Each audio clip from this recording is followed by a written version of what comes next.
Ms. Daniel, can you have a roll call for us, please? Thank you. President Mrs. Say, Present? Vice President Mr. Nishii, Present. Clerk Mr. Noyola, Present. Board Member Mr. Beach, Present. Board Member Dr. Eugenio, Here. Board Member Dr. Rios, Board Member Mrs. Yu. Here. Thank you. Thank you, Ms. Westman. At this time, we'll begin our ethnic study, board study section. And Dr. Castro, the floor is yours now. Thank you.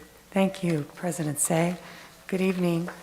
Tonight, we'll be conducting a study session on the ethnic studies requirement from the state of California. In October of 2021, the state adopted into law that 1 semester minimum of a course requirement for all graduating students in high schools in California. I'm very proud of the work that ABC has done to achieve towards this goal, and I'm proud to introduce our secondary curriculum team led by our director, Dr. Christina Wise, who is going to give you an overview, some historical context, and kind of let you know where we are today and some of the next steps that we will be taking in order to make sure that we are meeting this basically ed code law in ABC Unified. Dr. Wise? Good evening. Good evening. I want to first thank our Board of Education, our District Executive Cabinet, our Superintendent, Dr. Zietlow, for this opportunity to share about our board study session about the work that ABC has completed for the California Assembly Bill 101 requirements for high school graduation. So we'll wait for our screen to come down. So tonight, in our learning, we thought we'd make it a little bit interactive, so we're looking forward to a couple of activities tonight as we think about ethnic studies and its impact for our students and the learning community that we have at our schools. Tonight's agenda includes ethnic studies in California requirement, as well as our intended goals and impact to the community. We will review the work of our ethnic studies committees, including the work of our staff, our parents, and our students. We will also review the development and implementation of that plan, what we have moving forward, and last but not least, leave a space for some questions that we may not answer, but we hope to answer all questions at the end of our session today. So let's start learning a little bit about one another. So as board members, I'd like for you to make eye contact with someone on the board other than yourself. And then in our audience as well, we would love for you to make a connection with someone that you don't know so that we can learn a little bit about one another. So make eye contact with someone, please.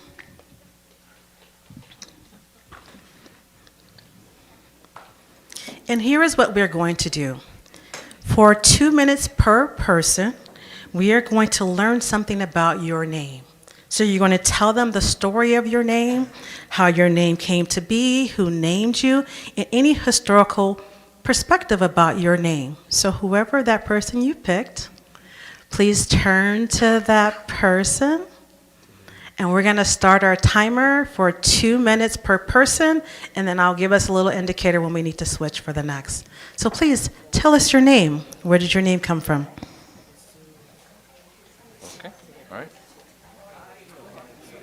Yeah. College teacher?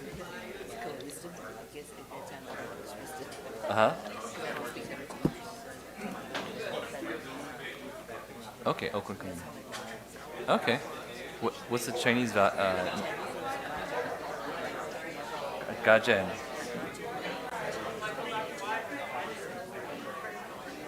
Pearl in house. Okay.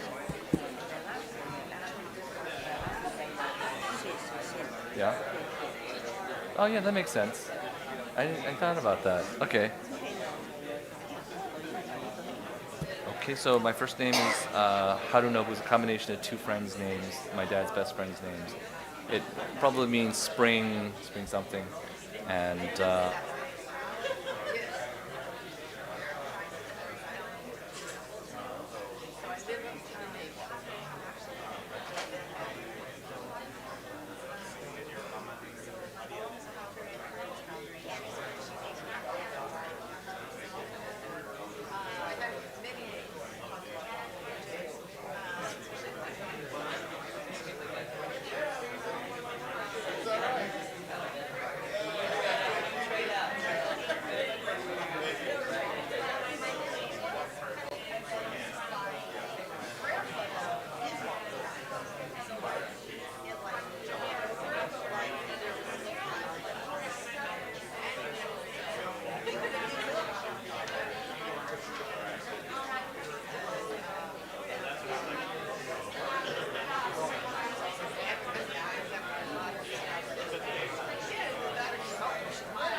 All right, if you haven't done so already, it's time to switch and have someone else share.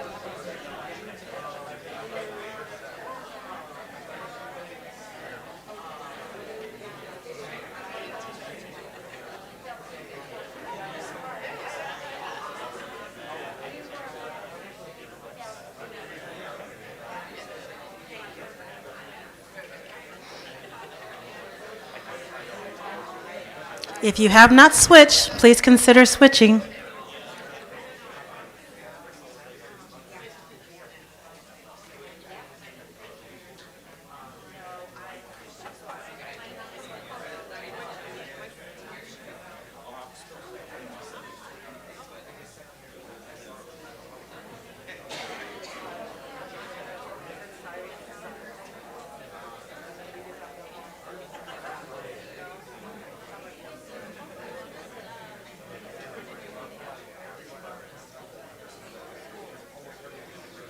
We have about a minute left.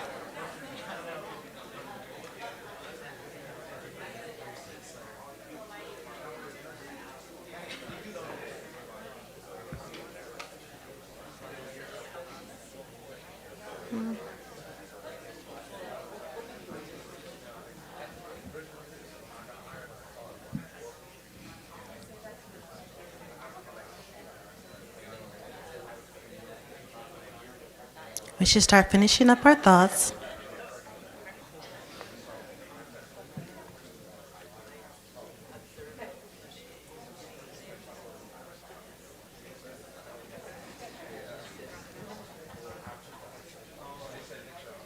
We'll finish up our thoughts in the last 5, 4,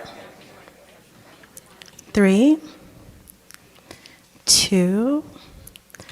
Names are so significant.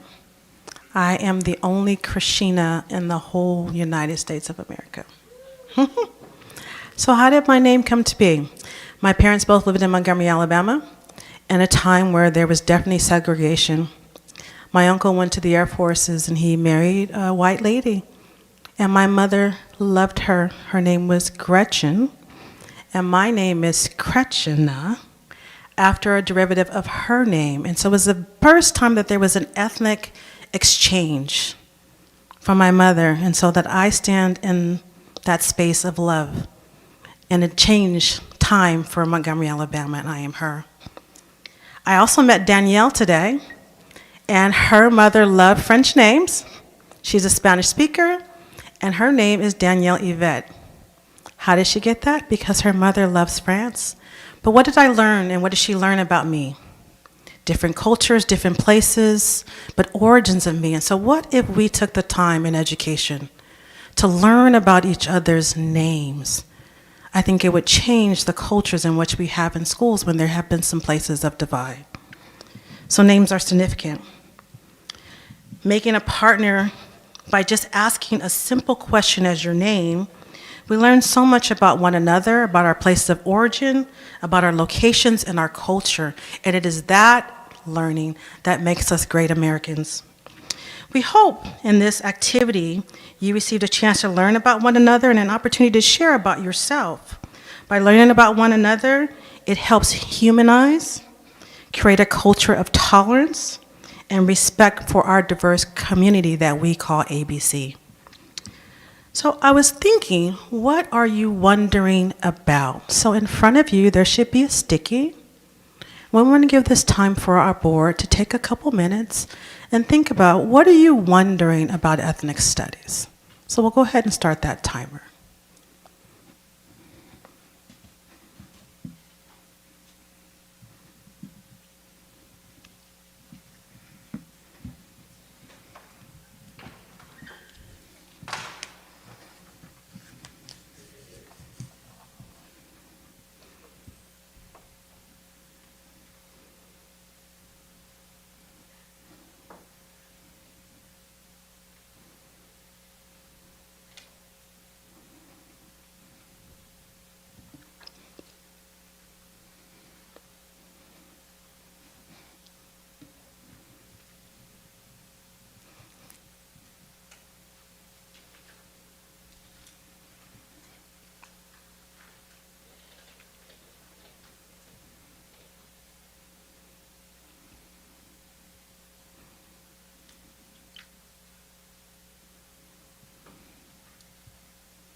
Now, as we move into our last minute of thinking about your wonderings, my team will come by and pick up your wonderings.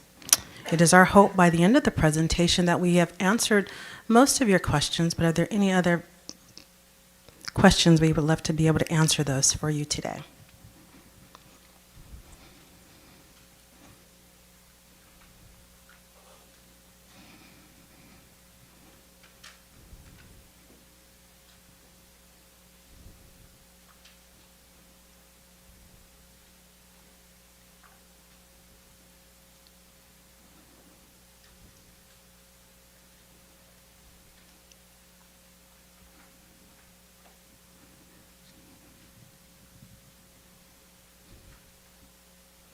Now finish up our thoughts in the last 10 seconds.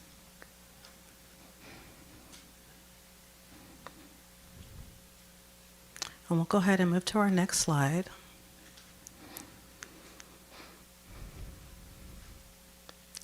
So understanding ethnic studies. Goals, impact, and a requirement for California. We'll go to our next slide. Assembly Bill 101 was passed in 2021, and it requires at least one semester course or embedded content of ethnic studies to the graduating class of 29-26. It states that the district must offer a course by 25-26, and the state directive, our Educational Quality Commission, which we call IQC, to create and develop a model curriculum which guides the implementation of the curriculum and the secondary course. So what is ethnic studies? Ethnic studies is an interdisciplinary field centered on the experiences and stories that allow students to explore their own and others' cultures of students around them to foster a more inclusive and understanding of the school environment. We spent some time looking at research articles regarding ethnic studies.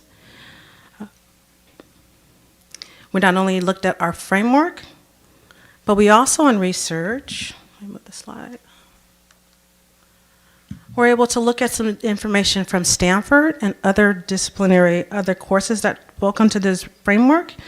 And we reviewed literature as a conversation to how we were going to implement or think about our schools and how we wanted to support ethnic studies. In our research of multiple articles, literature supports ethnic studies and suggests positive correlations in inclusive learning environments. Students have improved GPAs or grade point averages, improvement in attendance, as well as academic engagement and improved college enrollment. And that's what the research is suggesting or supporting. Next, I'm going to have Dana Coleman come and share with you about our work in ABC as we have prepared for the 25 deadline of making sure we are supporting ethnic study courses in ABC. Dana Coleman?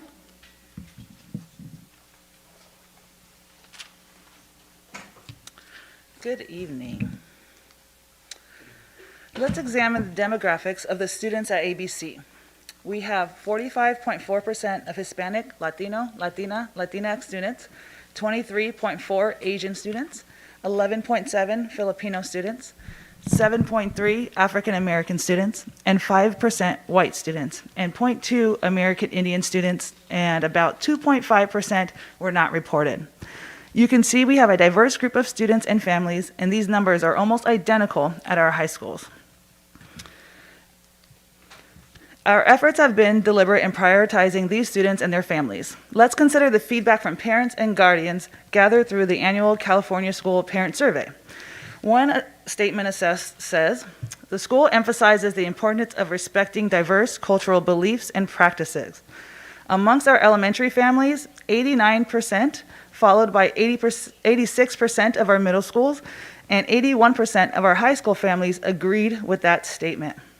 Although these percentages are relatively high, we can see a slight decrease occurring. Another statement evaluated was the school provides instructional materials that reflect my child's culture, ethnicity, and identity. This yielded lower percentages, with 78% of our elementary families, 72% of our middle school families, and 61% of our high school families in agreement. Notably, there's a decline at each level, and the fact that nearly 40% of our high school families feel that their instructional materials do not adequately reflect their culture, ethnicity, and identity really underscores the importance of our efforts to address this in our ethnic studies courses.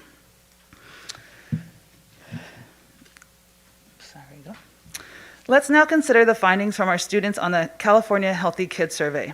Regarding school connectedness, 69% of 6th graders, 58% of 7th graders, and 56% of our 9th graders and 53% of our 11th graders express feeling connected to school.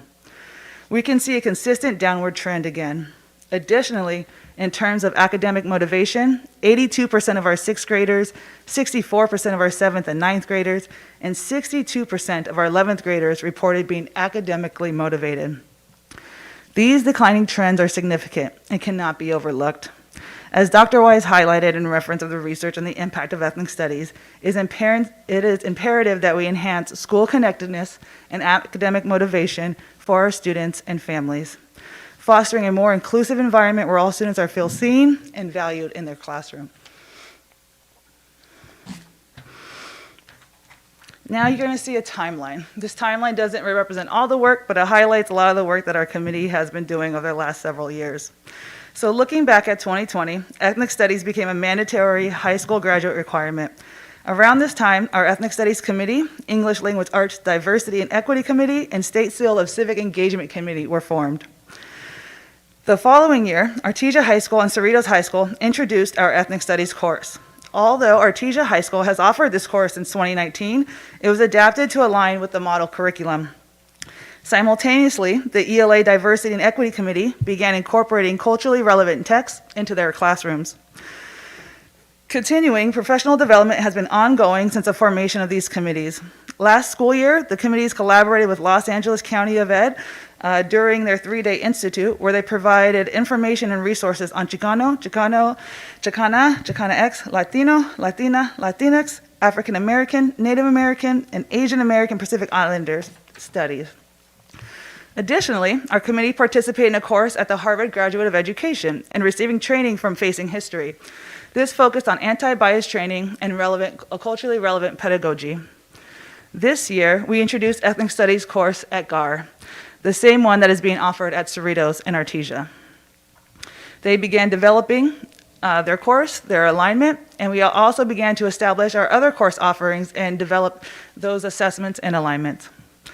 Looking ahead, our plans next year include piloting embedded ethnic studies courses, enhancing our teacher capacity through professional development and collaboration, and continually reflecting and refining on our curriculum. Part of the professional learning that was done with LACO at this 3-day institute was what they labeled bright spot districts. Different districts came together and they shared how they've been incorporating ethnic studies and the model curriculum into their schools. Along with the districts and the others that you see here on this map, our committee spent a lot of time reviewing how other schools and districts were implementing and following that model curriculum. As you can see here, we also took a look at several other neighboring districts. Currently, Long Beach Unified relies on their dual enrollment program where students have a choice in different ethnic-specific courses. Norwalk La Mirada has ethnic studies embedded into their graphic art, literature, history, social science, and their design courses.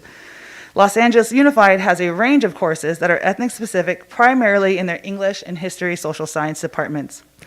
El Rancho has a standalone ethnic studies course, but also has it embedded in their English and their math department. Currently, like us here at ABC, Los Alamitos has one standalone ethnic studies course with their 11th and 12th grade students. So what does our course look like? In alignment with our district's mission, vision, and our equity plan, our ethnic studies, cultural studies course aims to educate students to civically, socially, and economically conscious about their personal connections to local and global histories. By studying the histories of race, ethnicity, and nationality and culture, students will develop respect and empathy for individuals and groups of people locally, nationally, and globally to build awareness, empathy, and foster active social engagement. As mentioned earlier, our State Seal of Civic Engagement complements the objectives of the model curriculum. Students enrolled in these courses are provided dedicated class time to engage in the civic action project of their choice, aligning with a broader goal of encouraging civic engagement and community involvement. With our community involvement, we've also had the opportunity to host the Day of Remembrance event for the last several years, where we have survivors of our Japanese incarceration camps come speak to our students. Having these community involvements have been very impactful for our students. In terms of the curriculum and what the units look like, the community has remained committed to adhering to the guidance provided by the model curriculum, utilizing it not only for implementation, but also for our curriculum development. I would like to note that while the model curriculum states our 4 major cultural groups to study are Black, African American, Native American, Hispanic, Latino, Latina, Latinx, and Asian American Pacific Islander, it also underscores the significance of reflecting the local community within the curriculum. So who is in the schools is who should be represented in the curriculum. We're going to take a look at some of the unit's guiding questions. So our school year starts off with Unit 1. What is ethnic studies? Here, the students begin to reflect on different perspectives and experiences within their classroom, their community, and the United States. In Unit 2, they think about ethnic and identity studies. They continue to reflect on themselves, on their families, and they begin to bring connectedness to their students in the classroom. In this unit, students even complete a project where they interview an elder about their childhood and their experiences growing up. Whether this is a grandparent, a tia, a family friend, a neighbor, students are encouraged to ask questions and learn about this elder's experiences in their childhood. The following unit, Migration, Immigration, and Movement, usually begins around second semester. Students here begin discussing what does it mean to live on this land? Who may become an American? Which leads to discussions on different immigration and migration experiences. Besides looking at the entire country as a whole, students are spending more time reflecting on their own experiences, their family experiences, and what's happening here locally in their community.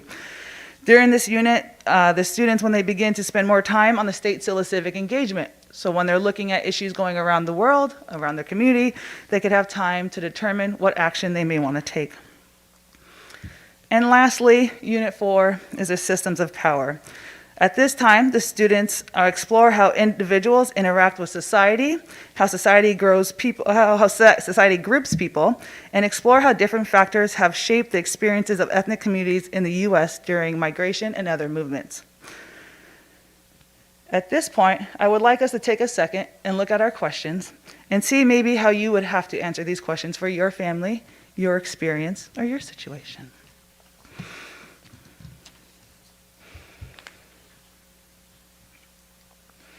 And I'm going to go ahead and pass it over to our equity officer, Blaine Watson.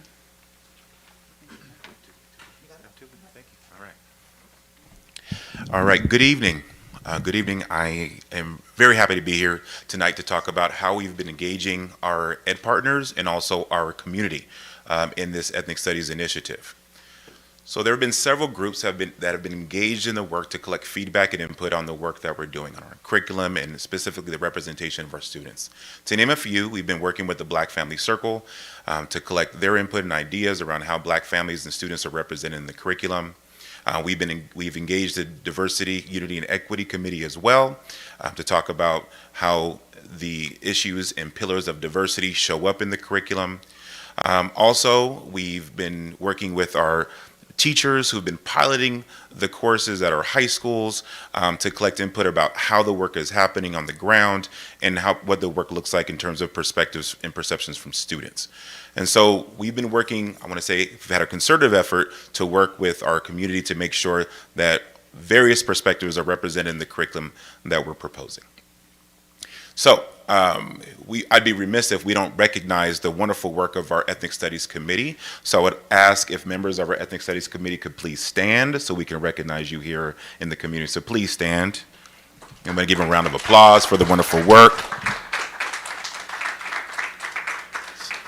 So committee composition, 18 teachers total that represent our middle and high schools across several core subjects, including special education and ELD, English language development. Administrators, 5 total, including middle and high school, and counselors as well have been involved in that work, and also district personnel, secondary curriculum, special programs, and of course the equity office.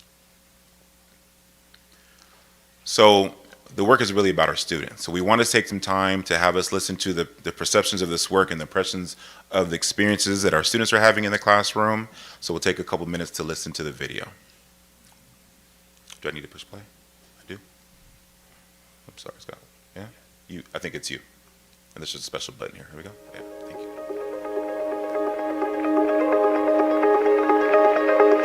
With my new understandings of other cultures, I became really more respectful and thought about what I said before speaking out my mind, because I didn't really want to offend my friends and classmates. So I have always had a strong connection with my identity and heritage, but through the Ethnic Studies course, it has taught me to be more open and more proud of who I am. I've always been very closed off with my culture because I always felt like I was going to be discriminated against. But with the Ethnic Studies course, I learned that it is okay to be proud of who you are, and it brought me more in touch with my culture, with my heritage, and who I am as a person. As a non-Mexican Hispanic living in California, Hispanic culture here is essentially a Mexican adjacent culture. So it's very difficult to celebrate my culture and my traditions without having everyone else around me have Mexican culture. So I identify as a Mexican American female, and I do believe that this course, the ethnic studies course, has affected the way I see my culture and how I identify as a Mexican American female, because recently I have actually bought a book at Barnes & Noble's that talks about the revolutions that Mexican Americans have had in order to overthrow, dictatorships or fight for what they believe is right. We did an assignment where we lined up and we got asked many questions, many which were similar, and I saw a lot of different cultures have the same answers as me, step up to the same answers, and it just made me realize that we are all more alike than we think. The course really influenced me in providing the more engagement in the community. As a child, I always had this fuel inside of me, getting like just a little bit more, it would be ignited. But through ethnic studies, it really ignited the fire inside me. Because of the fact that this course has made me so much more open and proud of my heritage, I have been a part of the South Asian networks and more in touch with South Asian community services. For instance, one of the key things we do is when we have religious festivals, teenagers are invited to work at those festivals to help others, and I have been a part of that for the past couple of months. Kind of learned through this course that it was encouraged that I didn't speak Spanish in my community, which is upsetting that it actually ended up happening with my family. But I interviewed my grandma, both of them, for the interview on elder. It's very difficult for me to communicate with them because one of them only speaks Spanish, and it was hard, but I think I've talked with her because of this class more than probably ever, which is really sad. But we're actually closer now, and So I feel that if we can continue to bolster this, that people will have a better understanding of each other, and that there will be more camaraderie overall, in the whole school system. I think anyone who has an open mind and is willing to hear out others' ideas regarding race, ethnicity, origin, nationality should join the course. It has now affected me really positively. I see the change in my ideas and perspectives. I see all of us differently, and I like to see that we all share some of the same similarities, because it has now helped me create bonds with others that I would have never expected. and you get to hear from your peers and other students about their experiences and their views on their own history, which is really nice. So I definitely recommend it to a bunch of different students to see how the world works and how other people work around you. Let's give our students a round of applause.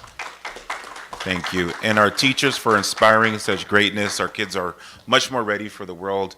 There are several themes that come through in this video, but to name a few, definitely a theme around inclusion, human connection, and empathy. I think those are very strong themes in terms of character and the experiences we want our students to have as they move into the world.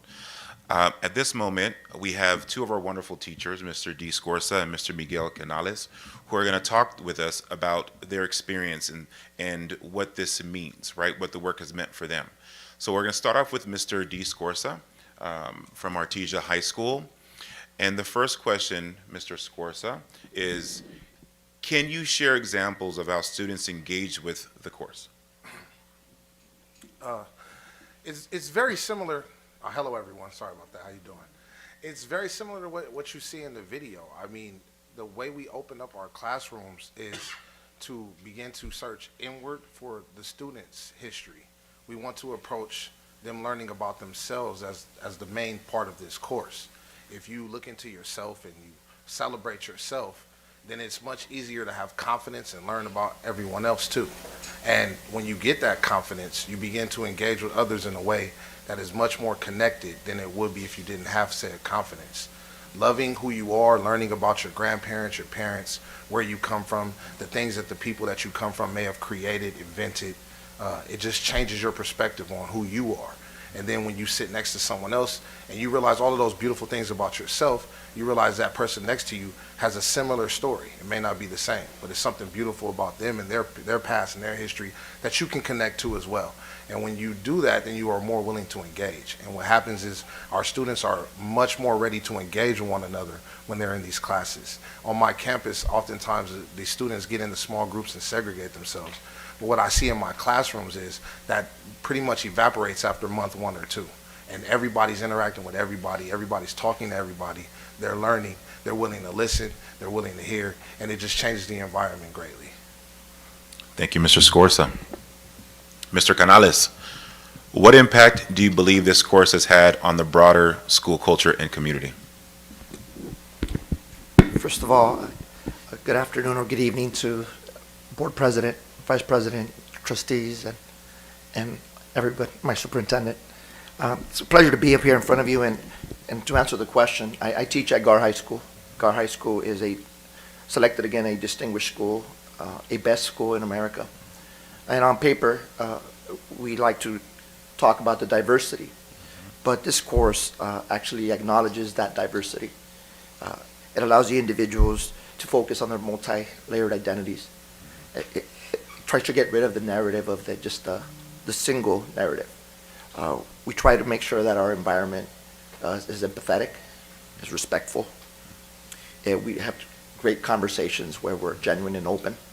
And so the way that translates into our campus is in that similar fashion, that by acknowledging who we are as individuals, by respecting each other in a classroom, we're able to translate that into our school. And then later on, we'll talk more about what they do in the community. Thank you, Mr. Canales. I like what you said about identifying multiple identities and intersectionality of our population. Thank you. Back to Mr. Scorza. What changes in understanding or perspective did you observe in your students over the year? I mean, there's various changes in their understanding. I think the overarching change in their understanding is what race is, what ethnicity is, what nationality is, and how they differ. I try to focus them on understanding the importance of togetherness. I am a United States Navy veteran, and I love my country, and I teach my students that they should do the same. And the only way that you can really make this country a better place is by realizing that you are an American. But you must also love who you are and where you come from, because that is a part of what makes America great, right? If we are thinking about what makes America great, we're thinking about all the cultures, the food, the heritage that comes through and makes us one country. And when you put that connectiveness together, what you have is a country that's strong and can protect itself. And that's what I want us to understand. I want us to understand that race is a social construct and that there's really only one race, the human race. And we all belong to that race. And yes, we have different ethnicities and different cultures and different traditions, and they should be celebrated, loved, and respected, and brought in together to culminate what is the American culture. And that is ultimately what we're searching for, at least in my point of view. Mr. Scorza, thank you for your service, and our students are very lucky to have you. Mr. Canales, last question. Can you share any specific instances where this impact was evident? Absolutely. Part of what you saw in the presentation was that one of the requirements, or at least for the third unit, is that our students start thinking about the state seal of civic engagement. And one of the most proud moments that I have is just seeing the outcomes of those projects. And part of what my ethnic study students have been doing is they've collaborated and found partners in the community, whether it was the city of Norwalk and the TAP program, or Sahaz, South Asian organization in the city of Artesia that focuses on specifically issues dealing with the South Asian community, but not necessarily talking about the taboos of mental health. Some of my students have taken it upon themselves in addressing that issue with the community and as part of their program, for the state seal of civic engagement. Another component that I appreciated is the teaming up with the Special Olympics, and my students went to Ross Middle School and talked about disabilities that we can't see, and then talked about how that creates self-esteem issues. And so in combination with that partnership, they were able to provide a magnificent presentation at Ross Middle School with Special Olympics and with the Edgar High School. And lastly, just very recently, we've had students that have teamed up with Ross as well to discuss issues of mental health. So I'm very proud of that community consistent engagement that my students are learning with this particular subject. Thank you for your leadership, Mr. Canales. Our students are lucky to have you as well. So we've heard a little bit from our teachers in terms of their perspectives on the work. And to finish my section, before I pass it on to Mr. Glonchak, we want to talk about some of what perceptions our committee members have communicated to us. So kind of in line with the KWL chart that you're doing, what I know and what I want to know and what I've learned in this process. So what I used to think ethnic studies was only a history topic, But now I know it is a discussion on cultural differences and similarities because the course fosters conversations. Staff member. But now I know it is more than a class and is rather a safe space. It's more about learning about yourself and others. And finally, it's a way to promote civic engagement, like Mr. Canales was mentioning, and that it can be incorporated in art, math, and literature across the curriculum. Thank you for the time. I'm going to pass it now to Mr. Lonchak.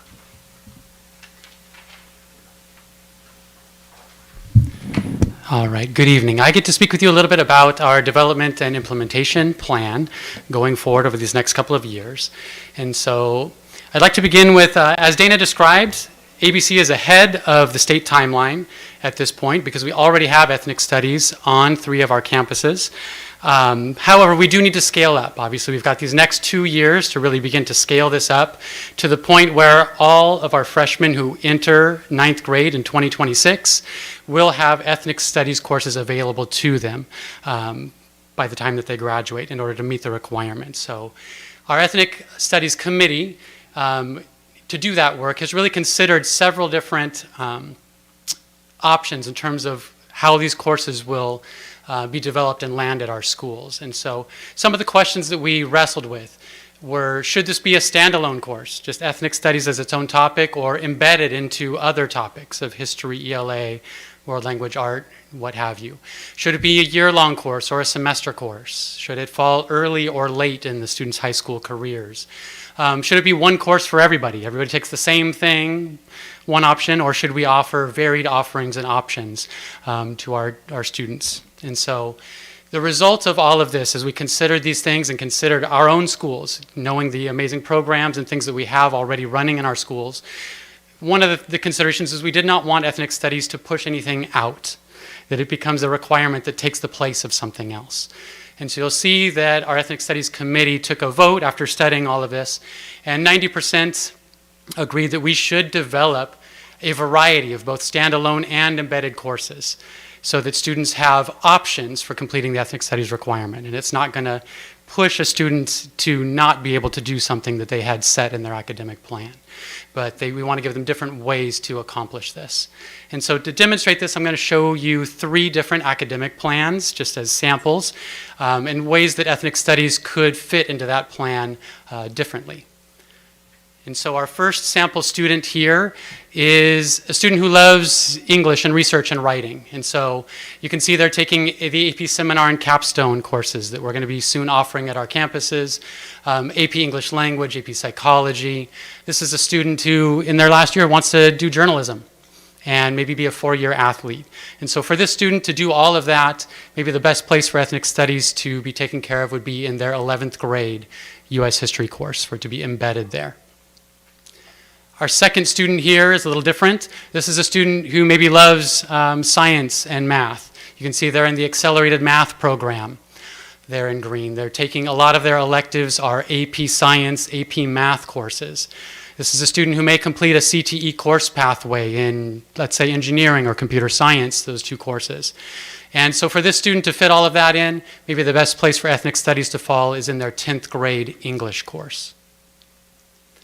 And the third student I'll demonstrate here, this is an English learner student. So this is a student who you can see in 9th and 10th grade is taking their English language development support classes. Let's just say that gets the student to reclassify by the end of 10th grade, opening up their schedule a little bit. So this student can now fit in a CTE multimedia pathway, and maybe for this student, ethnic studies lands as an elective in their 12th grade year. Possibly if the student's taking heritage Spanish and AP Spanish, maybe it's a Chicano, Latino, heritage type of course. So different types of courses that we want to offer this to students so that our schools also have different options that they can select from, and our students then can design a pathway that fits in all of their college and career goals along with ethnic studies.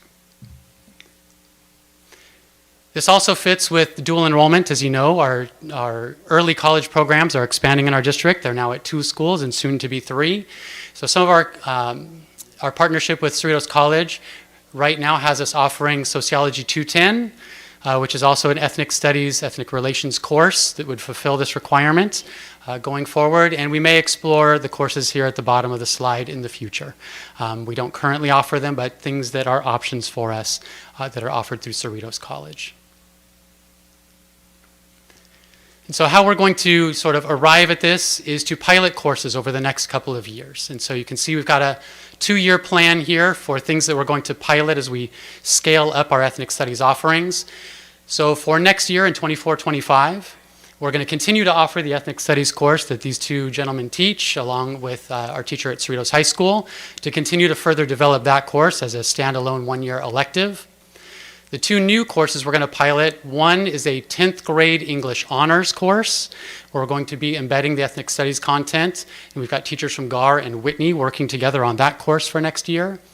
And then the last one there is an 11th grade U.S. history ethnic studies course that is going to be piloted with teachers at Artesia and GAR. So we're going to be working with those teachers to really support them, and they're going to collaborate to develop those courses and definitely get student feedback as we go forward on how that course is landing for students. 2 years out, we'll do a little more exploration, possibly of an ethnic studies semester course that could fit into 9th grade to back up the semester of health that is required. We need to look at ethnic studies courses for Tracy and for special ed students who also are subject to this requirement, and then potentially explore some focused ethnic studies electives such as African American studies, Chicano, Latino, Latinx studies, or Asian American Pacific Islander studies.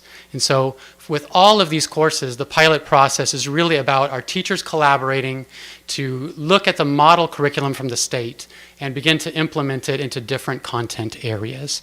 And we will be working with them through that process to ensure that all of these courses comply with that model curriculum and that they're all something that fits and can be models to be implemented at other schools. And so with that said, I'm going to turn it back over to Dr. Wise to talk about our next steps here in ABC.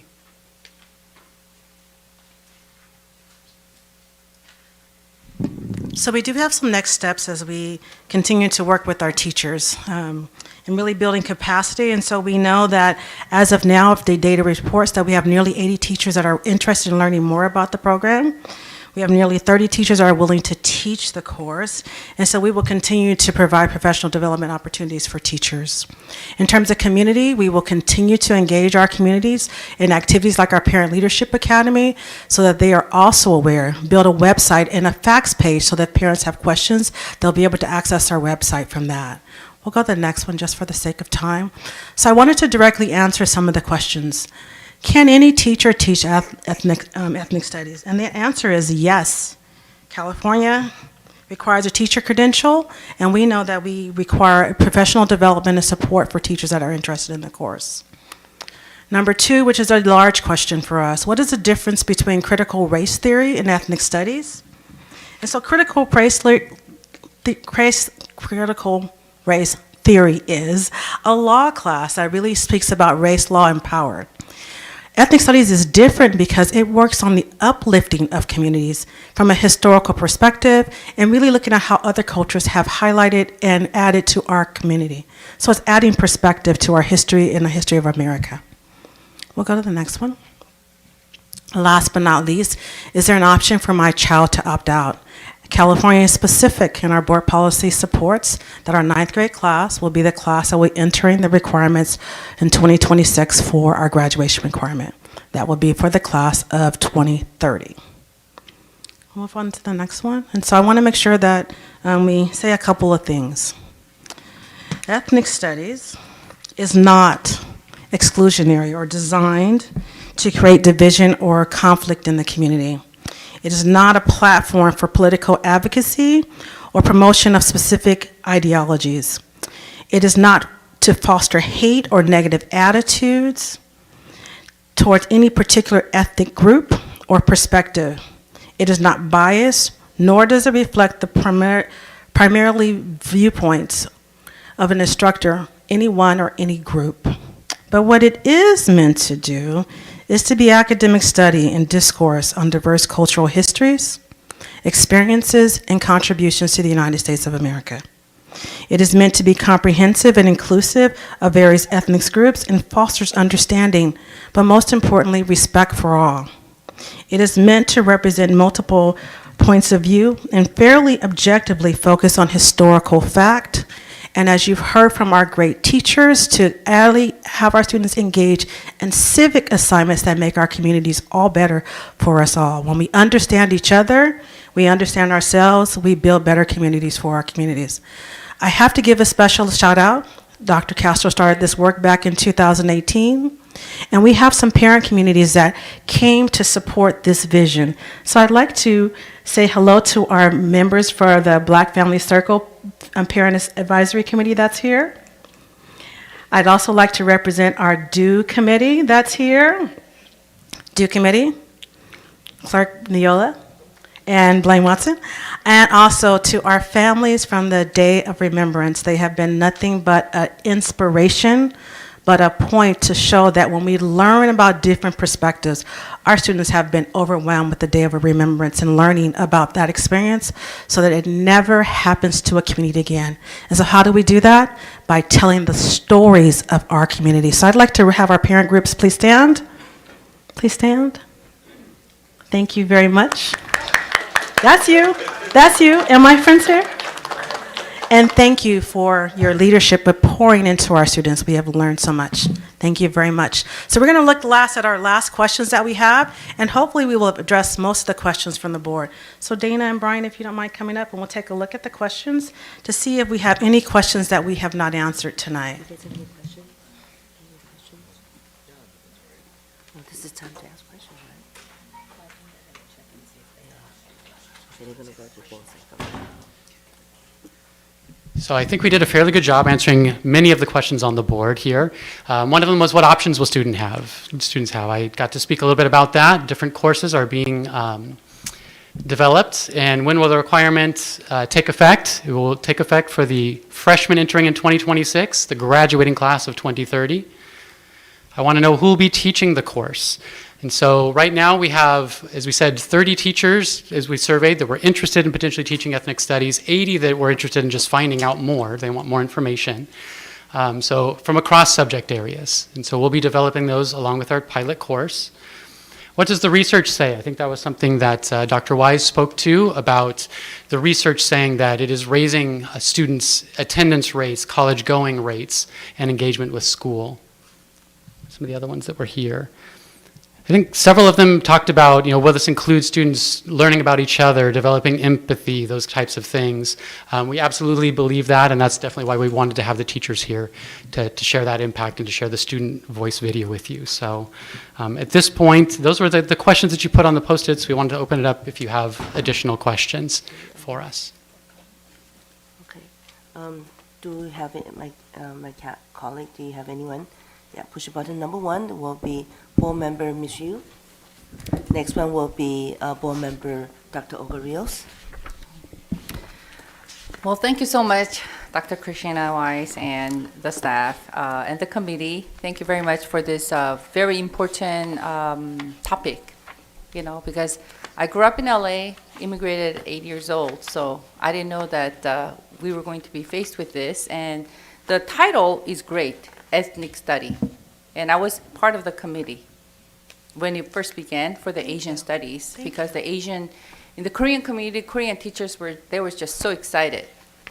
But I had to leave because of the gender ideology came into being, that gender was part of a ethnic study. So I wanted to ask, I know that while I have the highest respect for our district staff, to keep the politics out, to really educate our students, to benefit our kids.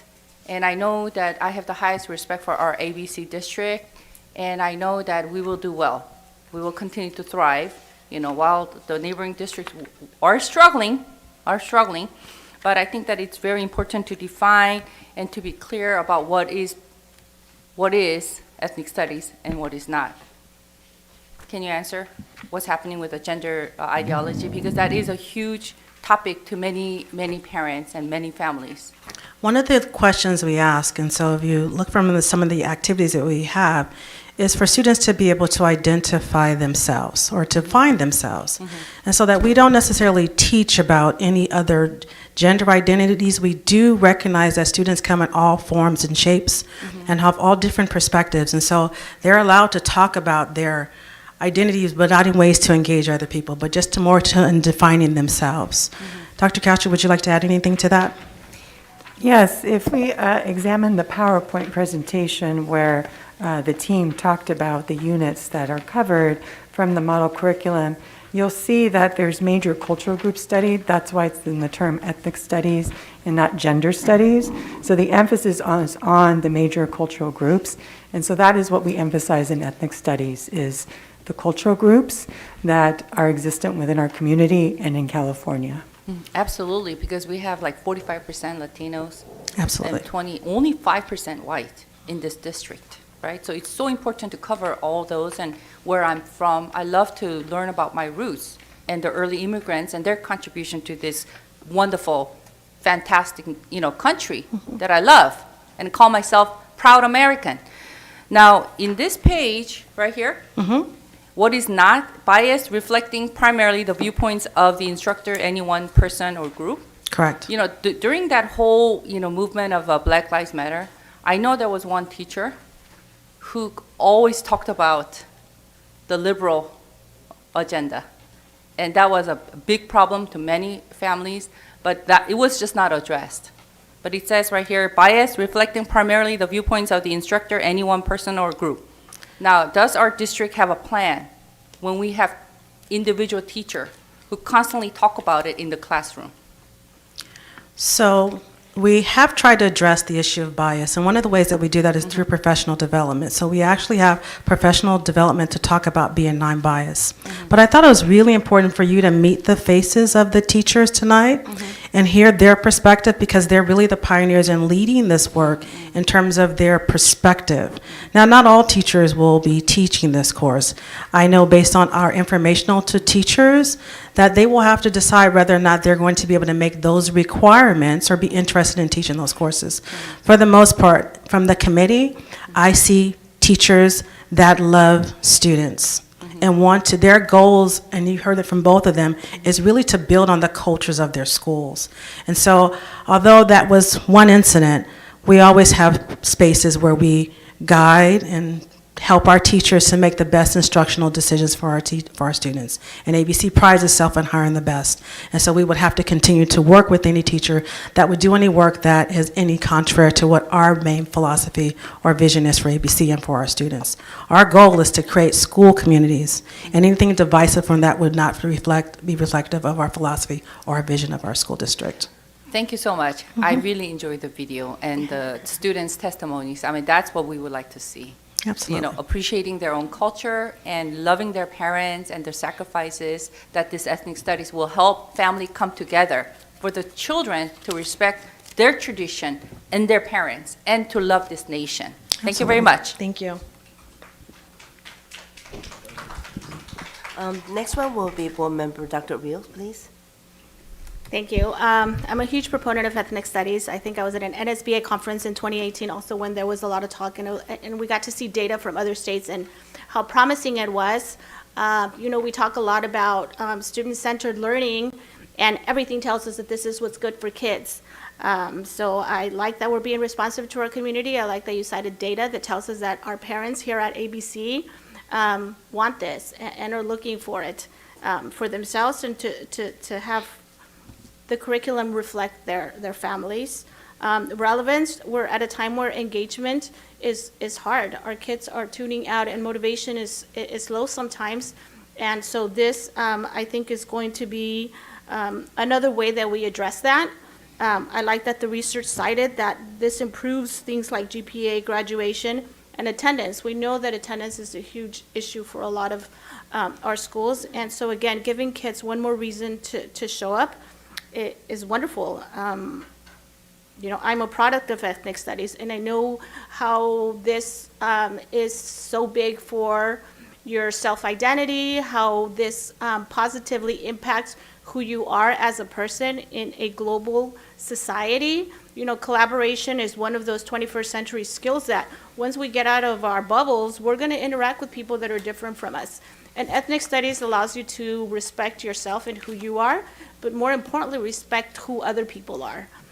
So, you know, I know there are a lot of biases. I know there are a lot of, or some misinformation, but I'm very, very happy to hear that, you know, we have allies here on our board that are really looking to see this program be successful for the sake of our students and for the sake of our society. So thank you. Thank you very much. The next one is Vice President Ms. Nishii. Thank you, Madam President. Thank you, Madam President.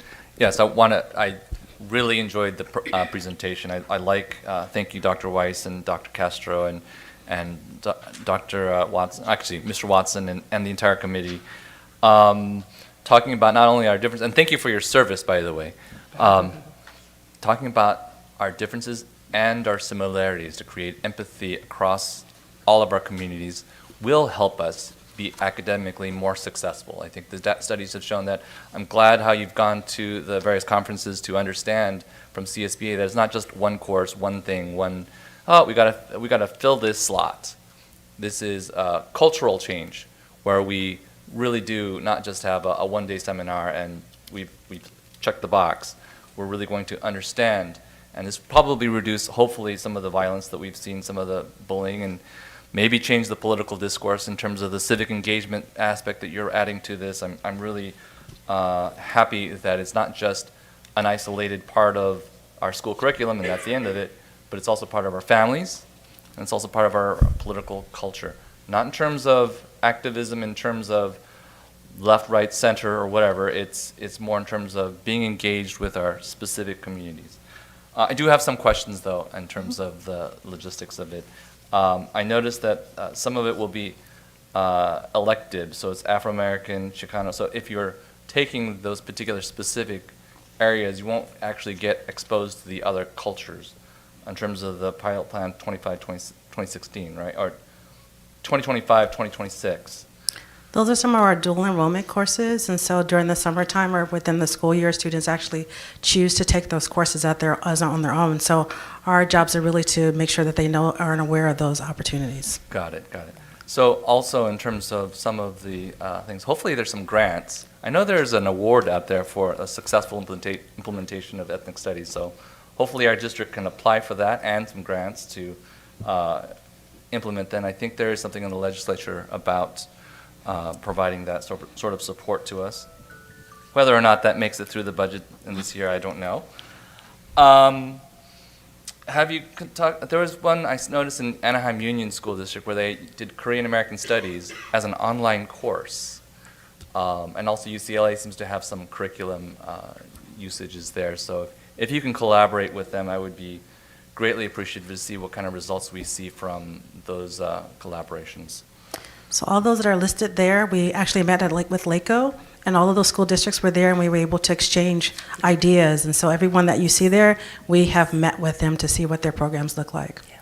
Okay, great. And Anaheim Union's one on them on that list, great. Because that was an interesting one where they actually made it an honors course.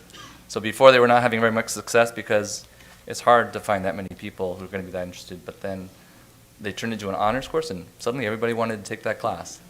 It's actually pretty full. And maybe is it possible to do cross-district classes? Like let's say Anaheim Union is providing a class online regarding a particular thing. We normally would do that via dual enrollment. So many kids, even in dual enrollment, although we have some classes that are specific to ABC schools in dual enrollment, it's kind of an open opportunity for other schools to kind of exchange based on whoever's in that region of that school. So some of our classes where our kids are in the dual enrollment program, they may be in with some Downey students or Bellflower students. So there is some cross-pollination of this work at the community college. Vice President, I'm sorry for interrupting. I will let you, no, we were going to come back around again. Let's finish it, the last question you have, then we go to the next one, then, there's so many board members have some questions too. Of course. And so. Understood, I know I'm kind of taking up all our time and it's almost done. Just so, I know that's going vertical up to the community college level, I'm talking about lateral to the other school districts that have implemented pretty interesting programs if they're online.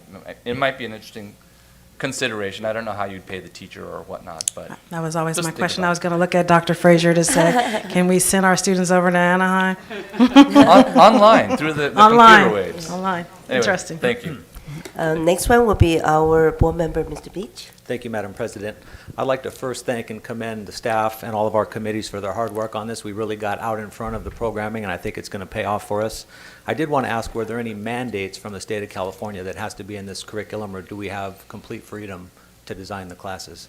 There's a model framework, and so it's all based on the 4 questions that were there. So there is a state mandate to what should be addressed in that course. Okay. I was also going to ask about the identity studies. You answered my question. Thank you. I think if we stick with ethnic identity, we'll be fine, but it can get very political, and a lot of parents have reached out to me about what that is, so thank you for explaining it.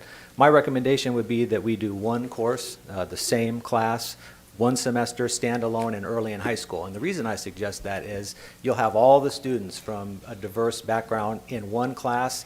They would share early in high school, learn about each other, and then that would carry all through the high school years. Rather than offering one class maybe that would be taken by only people in that ethnic group, and they wouldn't get the diversity. So my opinion is that it should be that one class, everybody get the same class, and I think that would celebrate our ethnicities and not be divisive.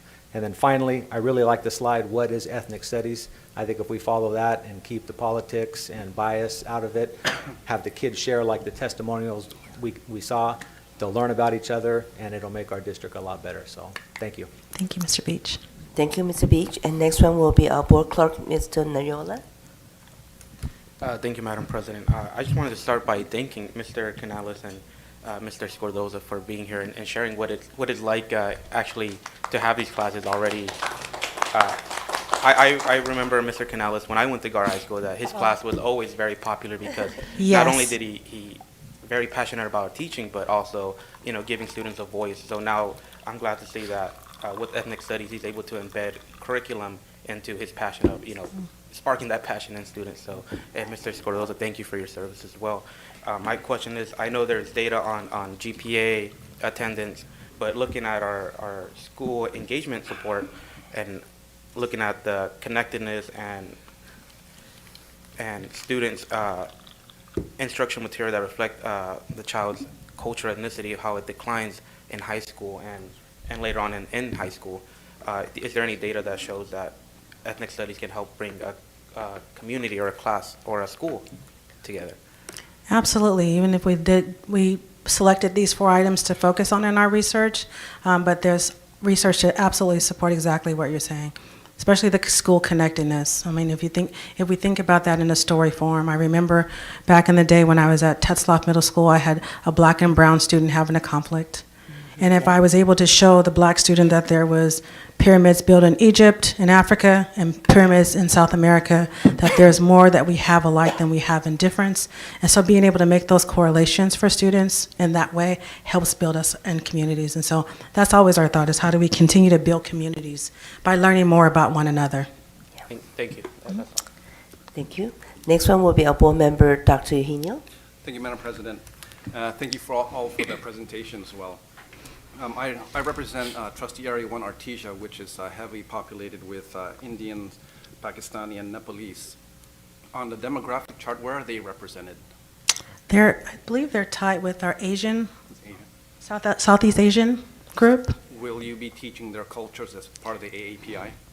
So that's one of the things that we do when we meet as a group. We look at the data of our schools, because all of our schools are different. GAR is very different. And so asking our teachers to help us guide that work and what is going to be important to bring to those stories that we share. So absolutely, we look at the data to determine what's going to be the best stories for those schools. Thank you. That's all I have, Madam President. Thank you. Thank you. I want to thank you so much. The cabinet, all you did a great job, and I want to thank you. The two teachers came over tonight and give you testimony about the class that you taught. And I really appreciate it. I remember ethnic study that was really, I was a headline on the APISMA, which is Asian Pacific Islander. We were there and we were studying with Berkeley, one of the professors there talking about ethnic study. What do we need to focus on teaching Asian students? And there was a group of Hispanic, and there was a group for those countries not popular, but still there's 6 there. So they were put in the one category. So there was a lot of expert there involved to trying to find out what the best interest to teach exposed to our student. This is really great. I love it. And I didn't have a problem when because I was brought up, raised in Laney College, Mary College over Oakland area. So for a while, and I love it. And I came here and I worked San Francisco, the area for 30 years. My life was exposed to Hispanic. And then I teach community college now, Compton College. So, but I do see there's an issue there, and how can we improve that? So I see this, the wave comes to us. I mean, this is not just only our elementary school. Community college is required right now. I have a student complain that before they graduate, this just happened the last semester. All students have to complete within 1 month getting ethnic study done before they graduate. And my nursing student, why do I need to do that, Professor? And I say, you need to know because you serve the patient with all kind of patients. And you need to know them. And that was one of the stickers I put it down. I want all students to know each other's. I thought I know him very well until he told me what's Nishi is about, what his Ernie is coming from. I realized, wow, that's a brave name. I didn't know Ernie was so brave. He was, I didn't know that. It's a lot of, and then he even told me about this word and said, I can write. I said, I can write that word because there's a similarity from Japanese and Chinese. When he says spring, I said, I know how to write that word. But we're so much alike, but they were so much different. And our kids need to know each other and respect each other and carry and compassion. I think that's what ethnic study about. We're not divide them out. Some people say ethnic study, you want to divide them out, African American, Chinese, Korean. No, we're not. We want them put it together, unify them together, know each other's, and care about each other's. And I think the further one, like we just mentioned, the crime will be less. And this is going to be a safe, peace, national country here. And I think that's the last final goal there. So I really love this class, But like board member board member Ms. Yu just mentioned about, well, it is true though, staff is one of the things that we do need to pay attention, monitor them.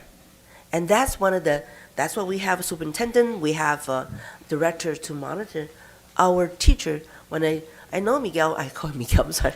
I know him personally very, very well. We know each other's almost back, I think, 15 years ago, 15, 20 probably even. And I know who he is. I know the high school kid loves him. I know when they told me, oh, we love him, they say that, But we see the thing that he came out and take the lead of this class. And we do know, I do see it for myself, there is a change. And let's be positive, look forward, and do the best we can. And take care of them.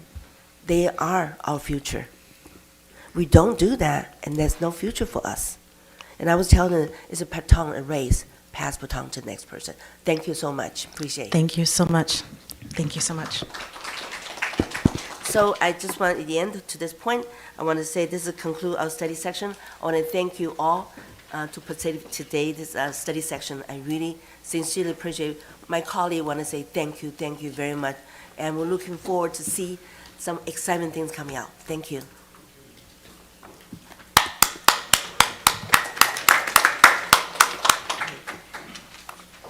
This evening we'll be discussing the following item in closed section: public employee discipline, dismissal, release, evaluation, 3 matters, Government Code 54957, conference with labor negotiator, our negotiation with ABCFT, AFSCME, CSEA Government Code number 54957.6, public employee appointment, Cerritos High School principal and Nixon Elementary School principal, Government Code number 54957. Do we have any public comment on closed section item? I do not see any. Okay. So we're going to move to our closed session. I have a motion and second. So moved. Second. All in favor, please say aye. Aye. Motion passed 7-0. Okay, now, let's go.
open session. May I have a motion and second?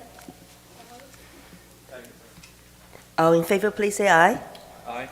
The motion passes 7-0. Please silence your cell phone. Tonight, in closed session and board discussed public employee discipline, dismissal, release, evaluation, 3 matters under Government Code Number 54957. Conference with the labor negotiator. Update on negotiations with ABCFT, AFSCME, CSEA under Government Code Number 54957.6. And next one is a public employee appointment, Tracy High School principal and Nixon Elementary School principal. Government Code Number 54957. Okay. Now, I know today we have a student from Nixon Elementary School to lead us the Pledge of Allegiance. Thank you. Thank you and good evening, President Mrs. Say, Vice President Mr. Nishii, Clerk Mr. Noyola, Honorable Board, Superintendent Dr. Zietlow, Superintendent's Cabinet, and honored guests. My name is Cynthia Santos. I'm the interim principal at Nixon Academy, and I'm pleased to have our student council with us tonight to lead the Pledge of Allegiance along with their mentors and to share some information on their leadership on our campus.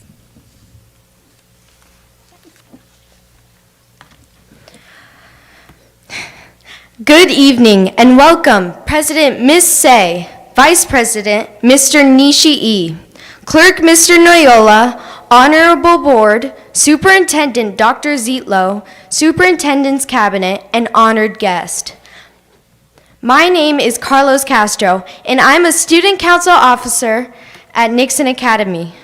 I'd like to introduce the other 2 officers, Noah Guadian and Kaito Jenkins, as well as our advisor, Ms. Larkin, our assistant principal, Ms. Chacon, and our principal, Ms. Cynthia Santos. I will now lead you in the Pledge of Allegiance. Please stand. Put your right hand over your heart. Ready, begin. I pledge allegiance to the flag of the United States of America and to the republic for which it stands, one nation, under God, indivisible, for liberty and justice for all. Thank you.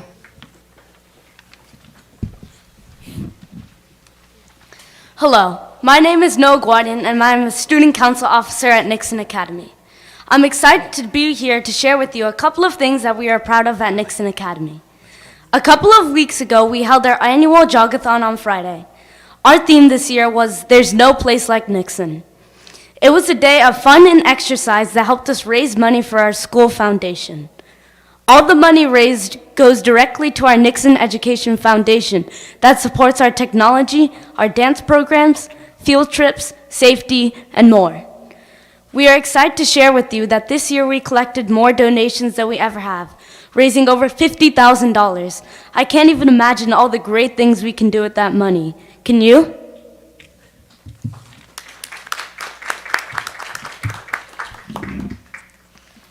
Hi, my name is Kaito Jenkins.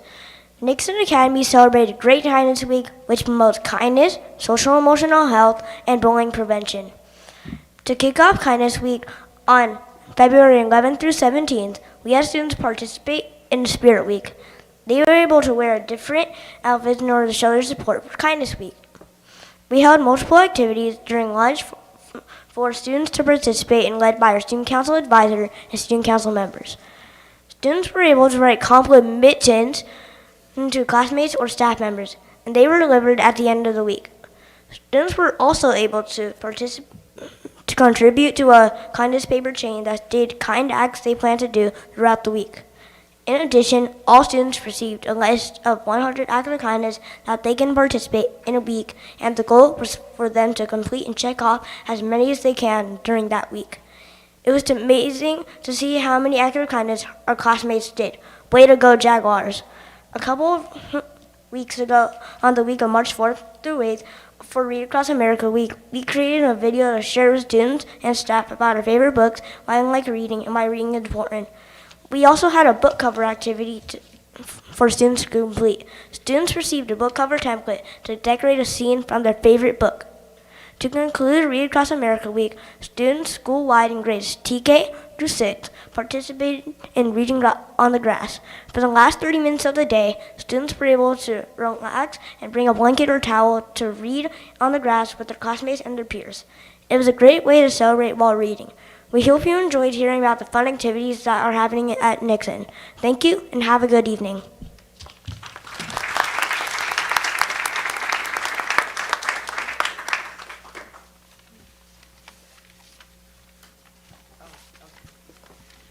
Well, we do have a comment from our colleague here, board members. I have a board member, Mr. Beachy. Ms. Beach. Nixon Jaguars, I just want to commend you for your speeches tonight. Thank you for representing your school so well. My daughters Addison and Mackenzie go there, so I've seen a lot of you as I've been a watchdog, and thanks for representing so well. Go Jaguars. Woo-hoo. Next one's our board clerk, Mr. Noyola. Thank you, President Say. I just wanted to thank the student council for coming on and bringing the energy. Thank you, Carlos, for getting us pumped for the school board meeting. I actually had the privilege today of touring Nixon, and I want to thank you guys for taking it easy on me on dodgeball today. It was a great time, and thank you, Ms. Santos, for showing me around. You guys are tremendous students. Thank you. Thank you. Okay, I have no more. Thank you so much, Ms. Sanchez. Yes. The students do have a token of appreciation for all of the continued support by the board and that they would like to share with you if they can approach. Sure. Wow, thank you. Oh, thank you. Wow, Jaguar. You know, Jaguar is one of the car I wish I have. Jaguar? I love to have that car, but oh, someone else didn't have it. Right here. Yeah. Thank you so much. Who else didn't have one yet? You look familiar to me, Mr. Castro. I will not say anything, but I saw you. I will pick one of our staff here. So I said, I know him. Thank you, though, very much. Thank you for having us. And I also want to, before you folks leave, is your parents here? Can parents stand up, please?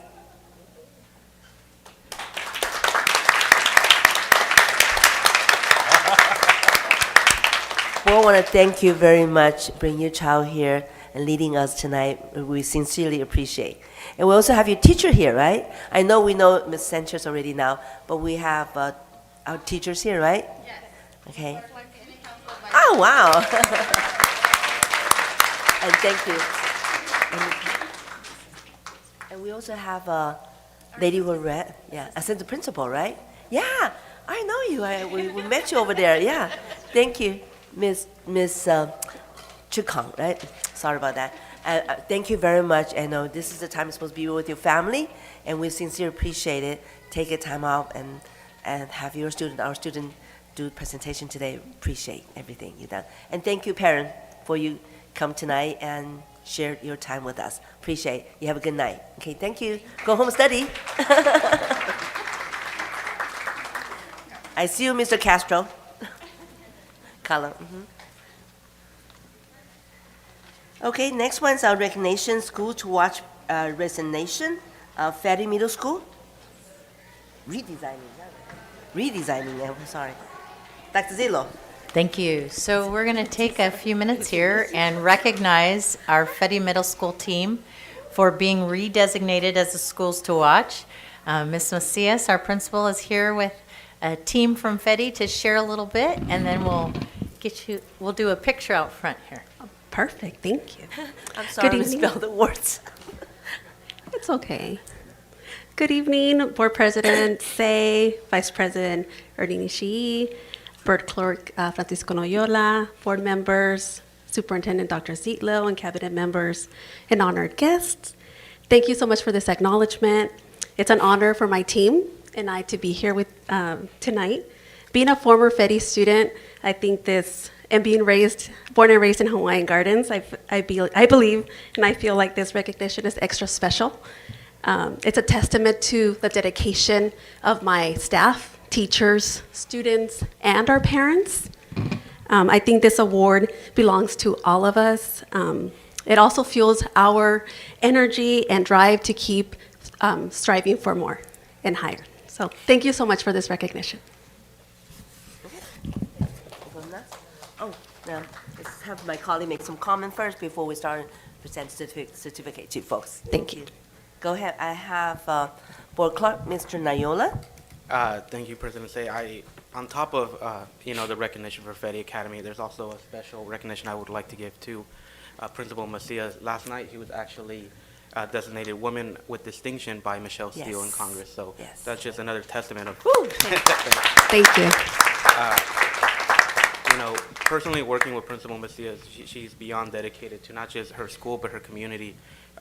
Being Women History Month, she is a leader in Hawaiian Gardens, and she's an absolute role model, somebody I even look up to. So thank you. Oh, thank you. You're making me blush. Next one's our board member, Dr. Ogarios. I just wanted to publicly say congratulations. I love that our schools get to showcase like the potential, and the fact that you were a product of ABC and are now in a leadership role hopefully reminds us all that there is that potential in every one of our students, and hopefully they see that in you. So thank you and congratulations to your entire team. Thank you, Dr. Rios. Next, thank you. Next one's our Vice President, Mr. Nishii. Yeah, thank you, Madam President. Yes, I've been to your school, and it is amazing what you're doing and making changes to really improve using our BB bonds in an effective way for our kids. So you did a great job with the Day of Remembrance, making it very intentional, and everything else that you've done. I just commend you for your actions. That this thing called recognition. Redesignation. Gosh, why am I having the problem? No, I mean, it's an important thing. It's not easy. Not everybody gets this. It's not an easy thing to do, and based on lots of challenges out there, for you to be able to do it, it's a testament to leadership. Thank you. Thank you, Mr. Nishii. I just want to say thank you so much, and I'd also like to have you introduce your staff, Yes. which is our staff work together, and would you please recognize their name, please? Of course.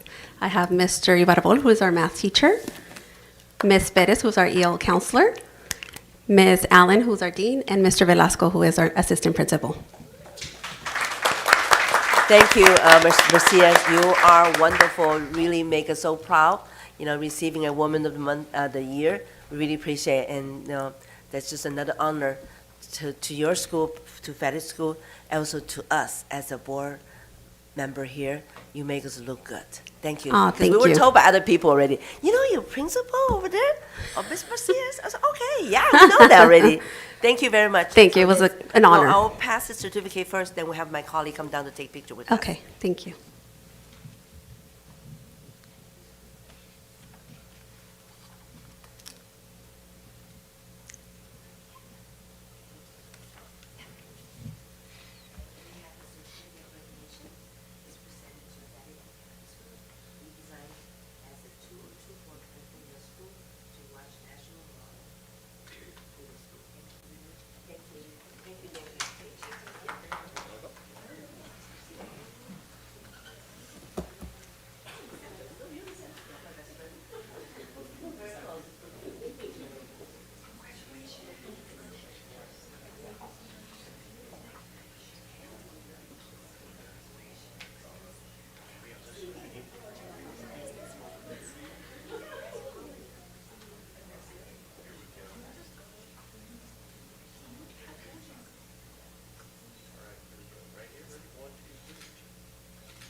Thank you, Ms. Macias, and your staff. Appreciate.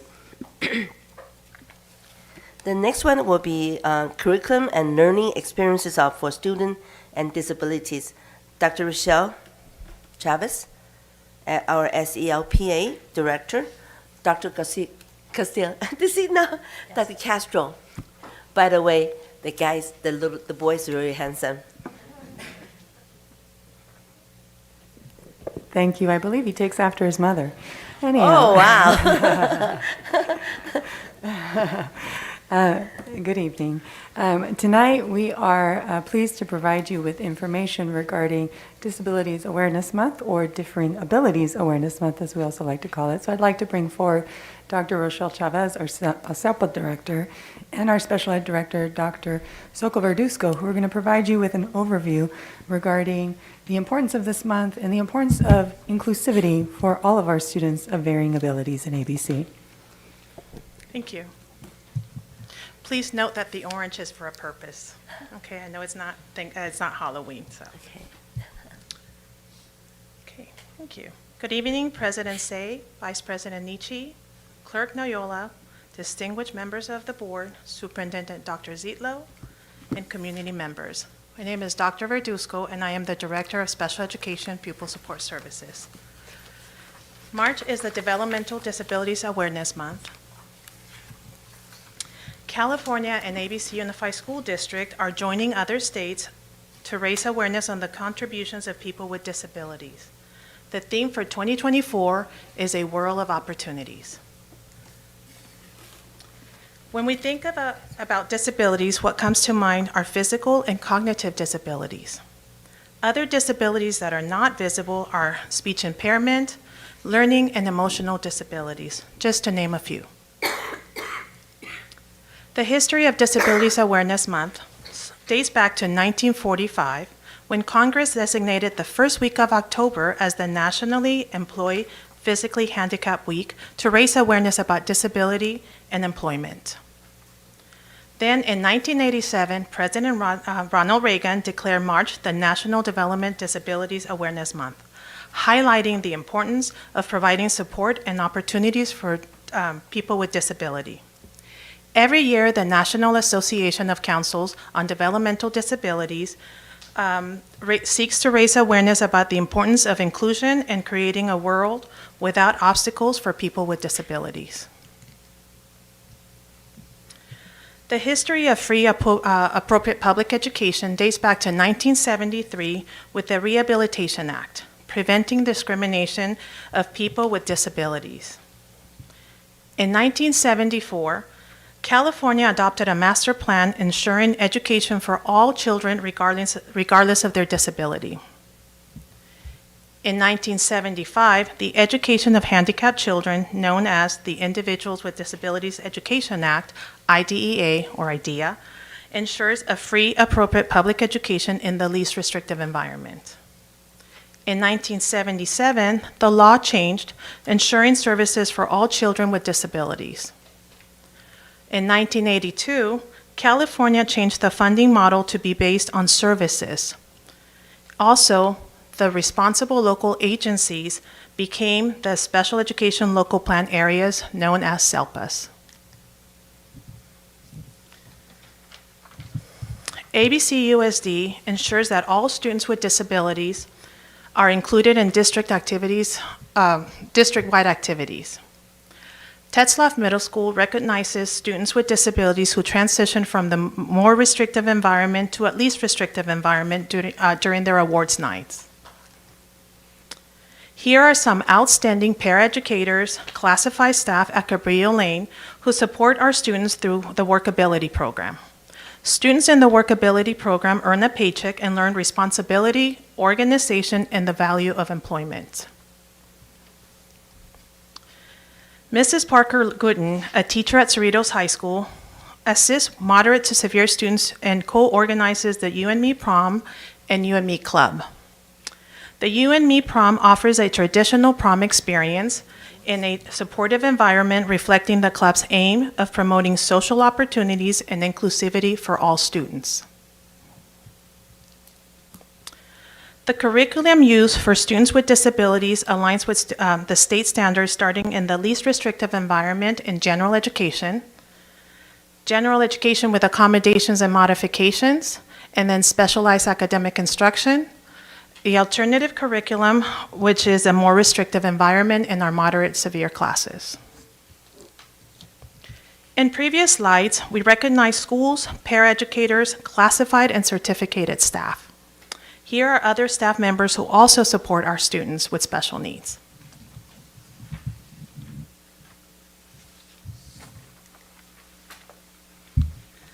Good evening.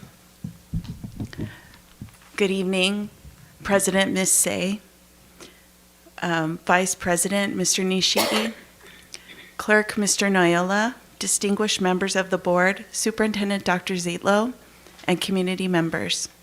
My name is Rochelle Chavez, and I am the Special Education Local Plan Area SELPA Director for ABC. Simon Sinek, an author and inspirational speaker, discovered what gives leaders the ability to inspire others is to know their why. The more organizations and people who learn to start with the why, the more people are fulfilled in the work that they do. We wanted to take this opportunity to share with you our special education leaders and their why of why they went into the field of special education. So we'll start with Sherelle Staten. She cultivates joy in learning for all students. Vanessa Smith wants to achieve equity for students with disabilities by identifying individual supports and resources. Marisol Leal Alvalos works in the field to eliminate barriers and to create opportunities. Emily Williams creates equitable and inclusive practices. Dr. Soko Vidusko is passionate about providing support and accommodations to improve education for students with disabilities. And finally, this is a picture of me with Michelle Mendoza. We met at Muscular Dystrophy Association camp when I was in high school. I was a volunteer. And I learned about how she was treated when we left camp. So when we were at camp, she was like any other child, any other student there. But when we left camp and we did activities outside of camp, out in the community, she was treated differently. And I didn't like that. She was treated differently through no fault of her own. And I decided I wanted to go into a field that would help people like Michelle be treated in an equitable way, an inclusive way. So ABC supports families beyond their educational experience. And we do that through the Community Advisory Committee. This is a picture of our CAC board, which our co-chairs, Catherine Patel and Clara Kim. Unfortunately, Catherine wasn't in this photo, but I do want to acknowledge that she is a founding member of our CAC, and she is a tremendous asset to our board. Our vice chair, Kathy Chang, is new to our board this year. Our secretary, Winnie Lee, is a special education program specialist, and our member at large, who's also a new member, is Tanya Grigsby. So one of the most impactful activities that our CAC participates in every year is called Legislative Sharing Day, and this takes place in May. And so these are photos from last year's Legislative Sharing Day when we traveled to Sacramento to meet with our legislators to advocate for funding and for legislation to improve outcomes for students with disabilities.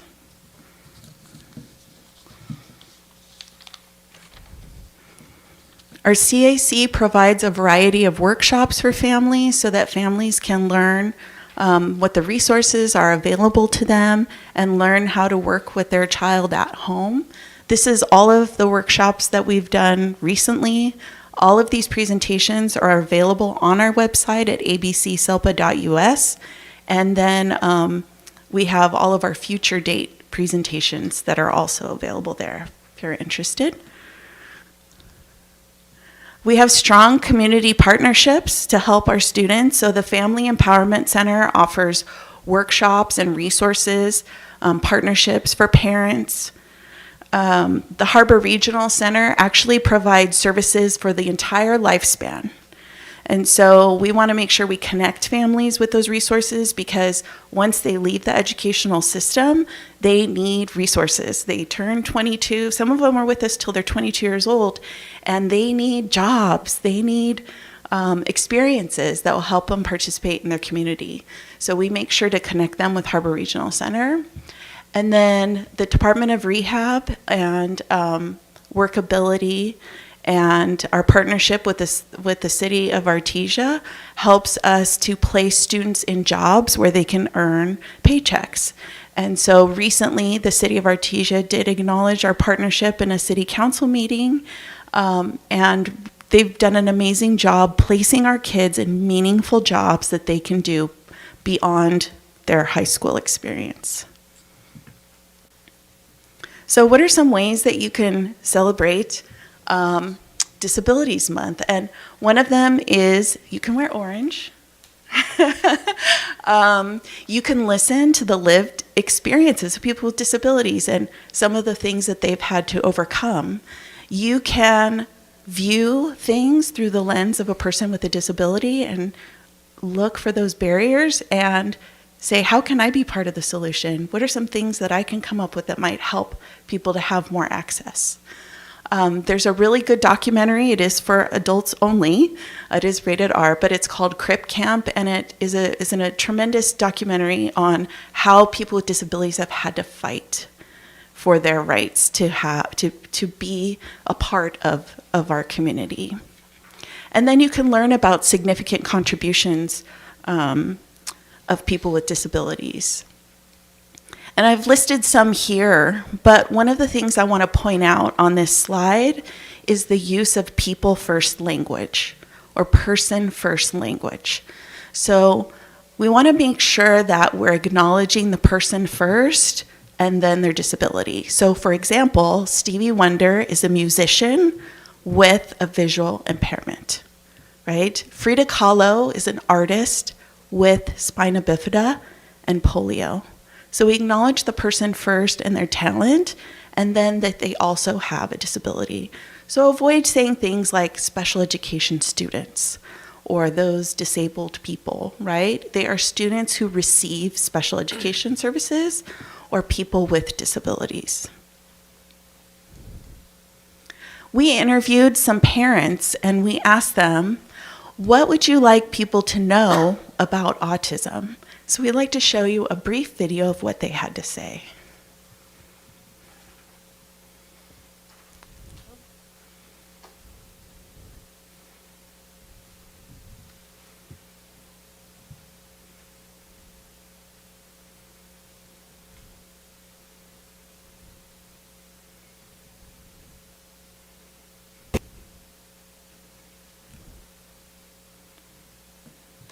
I would want them to know that they're just like you, and they love just like you. They like toys just like other children. They like to watch TV. They like to do the same things, even though it might be difficult or they do it a little differently. They're just like you, and I would like people to give them a chance and challenge themselves to make friends with them or just learn patience and understanding. Don't be afraid. They can be different, and it's okay, and they can be amazing. So I just want people to know first that there's a spectrum of emotions that they feel just like you. And what you say, what you don't say, how you respond and how you don't respond has an influence. I think they have something to offer us, and I hope people will remain compassionately curious to find out what that can be for each and every one of us.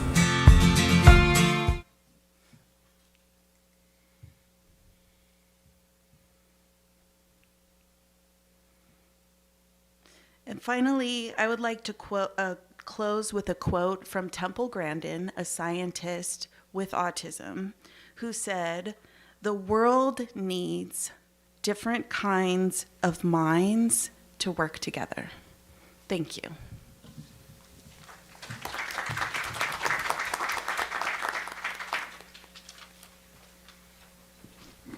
Once again, I want to introduce you our Director of Pupil Super Services and Dr. Radusco. I apologize, I didn't mention your name in the first. And then, okay, we do have a board member, Vice President, Mr. Nishii, has some comment. Yeah, I'll be really quick. I didn't mean to comment, but your mission of treating the kids the same way in that picture there. I mean, I saw your You and Me prom, and it was an amazing thing where they had classic cars. They weren't separated out, and other kids participated in that particular activity. A lot of things that you even try to do field trips, and that's usually hard to do, right? But you guys, that was the first thing I remember being called to help with in terms of being on the board to help with the field trip. So the work that you're doing is important. So I thank you for that. Thank you. I want to thank you so much. One thing I do have comment on the regional harbor, and also the CCS, California Children's Services, from that 2 area, the state area does refer a lot of a special need child. I used to say they're disabled or handicapped. People used to tell me handicapped. Now I say, no, they're not handicapped, because they're just like you and me. And I used to, when I was high school, college here, I volunteered working at Special Needs Children's Center. And this is what kids told me, I'm better than you guys. That's what he said to me. I said, you're right. So from that, and about 5 years later, and the word has been changed. We don't call them disabled or handicapped. We call them special needs child. And that, Or student with special needs. yeah, special needs. They have something that we don't have it, and but there must be reason. So that's how I work with them right now. When I see them, no, I don't see them different than me. Sometimes I think they're smarter because they don't have to work so hard like I am right now. But they do work hard. They do a job after like 22, 18. A lot of places accept them now.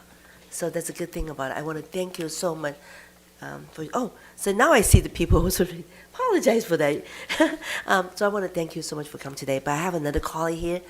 I have something to say. I have a board member, Mrs. Yu.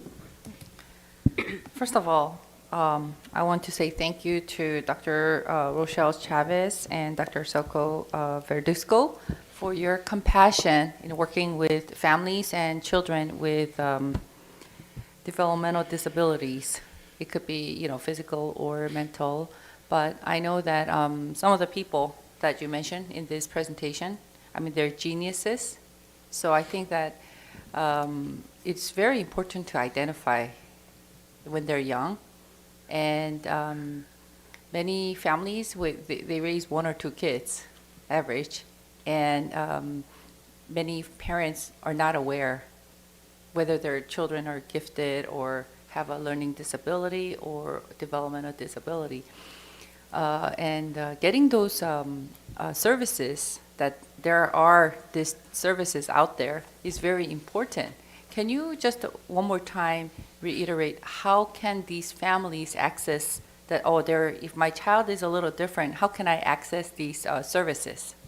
So if they're wanting services for the school, from the school, so they want to know if their child has a disability, they would contact their home school. They would they could talk with their school psychologist, or they could talk with the principal and say, I'm concerned, I think my child might have a disability. As far as any of these other resources, if they want help in reaching out because they don't know how to access those resources, they can come to the SELPA office. We have staff available to answer questions or help parents navigate resources, or they can come to a community advisory committee workshop and meet with us and say, I have some questions, I want to know how to access these services. And are you familiar with Asperger? Yes. And those are very tough because they are high functioning autism, and that's the spectrum is so broad. But a couple once told me both are kind of Asperger, and he said, the world, the history is run by people who have Asperger, and that is quite true. Most of our high tech geniuses are, I would have to say, Asperger, right? And what you're doing is very important because we can identify some of these. They're actually geniuses. Right. There's some students who have disabilities, but they also have a special talent, a special ability to memorize things or learn things very quickly or imagine real-time things in their heads. That's Temple Grandin, who's a scientist with autism. Actually, because of her ability to develop things in her mind was the reason she was able to become such a successful scientist. So, thank you very much for your compassion. Thank you. Next is our board clerk, Mr. Nayola. Thank you, President Say. I just wanted to start by thanking you, Dr. Sanchez and Dr. Verduzco, for coming out and educating us on, some of the things that, we don't always notice, and especially using people first language, not just with people with experiencing disabilities, but also we tend to use like homeless people. Yeah, but that's the same thing. We shouldn't say that they're homeless, but also people experiencing homelessness. So I appreciate that, and I do get to spend time with Mr. Carter at the adult school. His adult transition class is amazing. What he's doing, helping them learn to ride the bus, recycling, learning how to find jobs. It's an amazing thing. And also wanted to put out there that ABC isn't the last step, that there is more opportunities at community colleges and Cal States and even UCs where they have the same resources we have here. So there is more support out there. There's more steps in their educational journey. So thank you.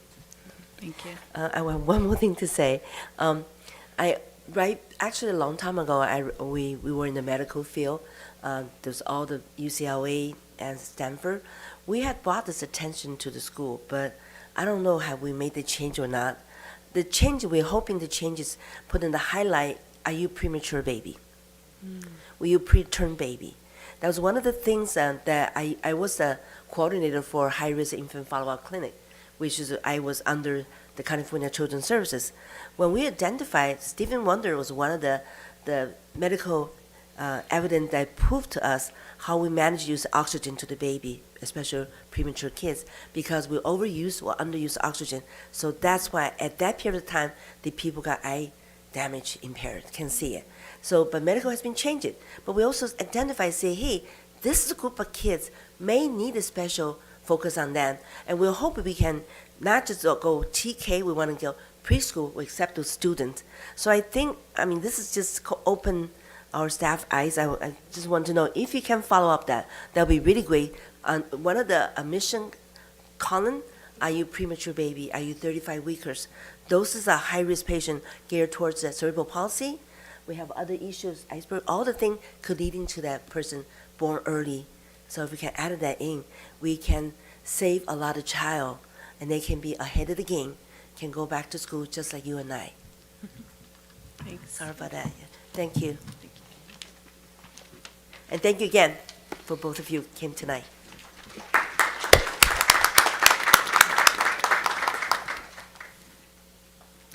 We have a motion to approve the agenda for the regular meeting of March 19 and 2024. So moved?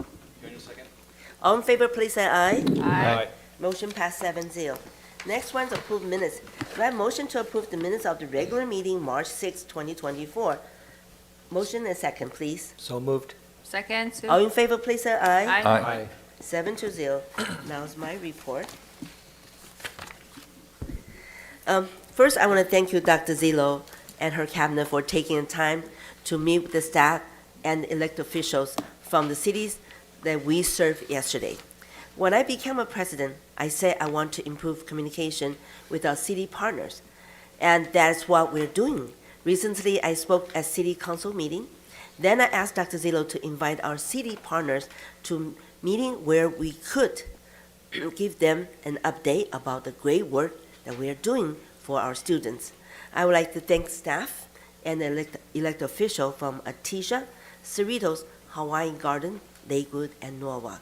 I first want to say thank you for HR person, Dr. Frazen, and I want Dr. Zillow and Dr. Castro, and again, Tuan and and Mr. Scott Smith was there leading the meeting and giving the data that what we have.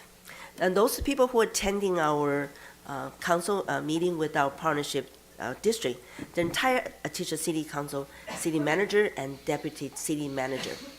Hawaiian Garden, Mr. Mayor, Mr. Farfan, Mayor Poting, Ms. Dan Pola, Council Member Mr. Vargas, and City Manager Ms. Marquez. City Cerritos Manager Mr. Lopez, Lakewood Vice Mayor Mr. Rogers, and Deputy City Manager Mr. Beltran. And also we have Norwalk City Manager Mr. Gomez and President of Norwalk, Namrata School Board Mr. Rios, for all attending the meeting. That really made our district so honored to have them to join with us and be patient, listen to our issue and what we're going to be facing at.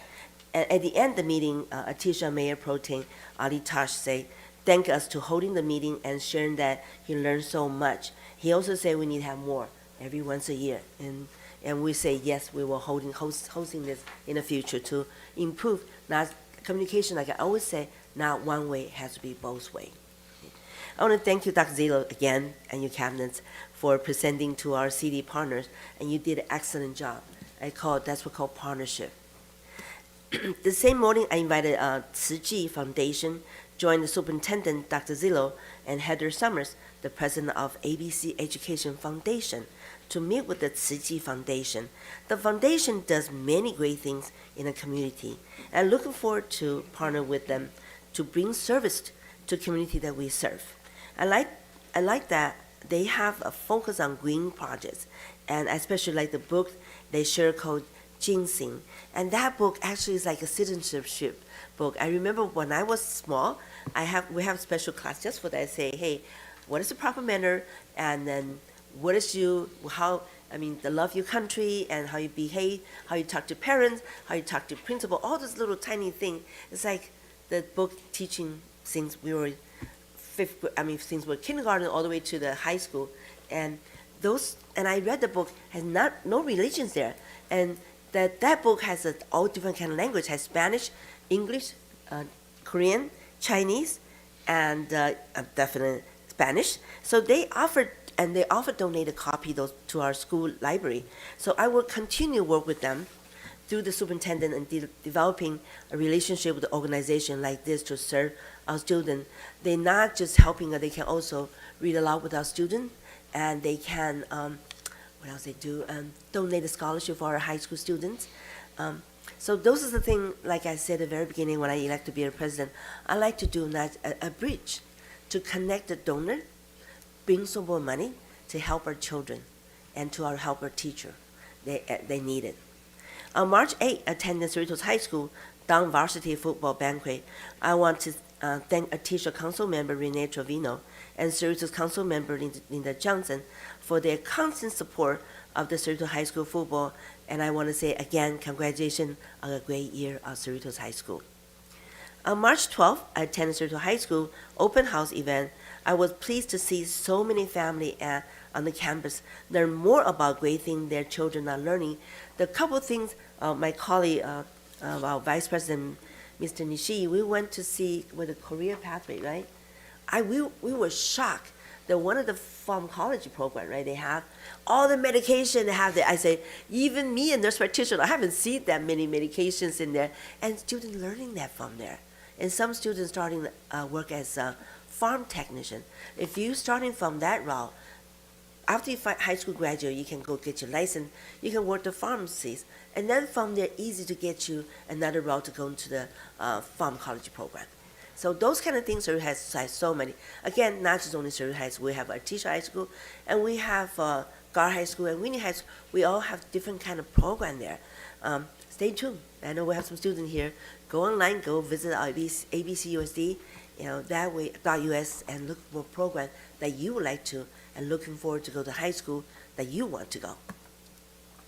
So as you know, I'm a nurse practitioner, and you are all like me. You have allergy right now.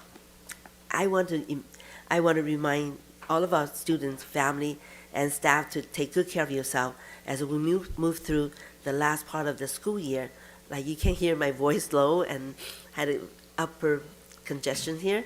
I'm trying to take medication, but as a board president here, I cannot. So the only thing I can have is tea and keep myself alert as much as I can. But I want to thank you so much for staying here, listen to our report, and listen to our common agenda.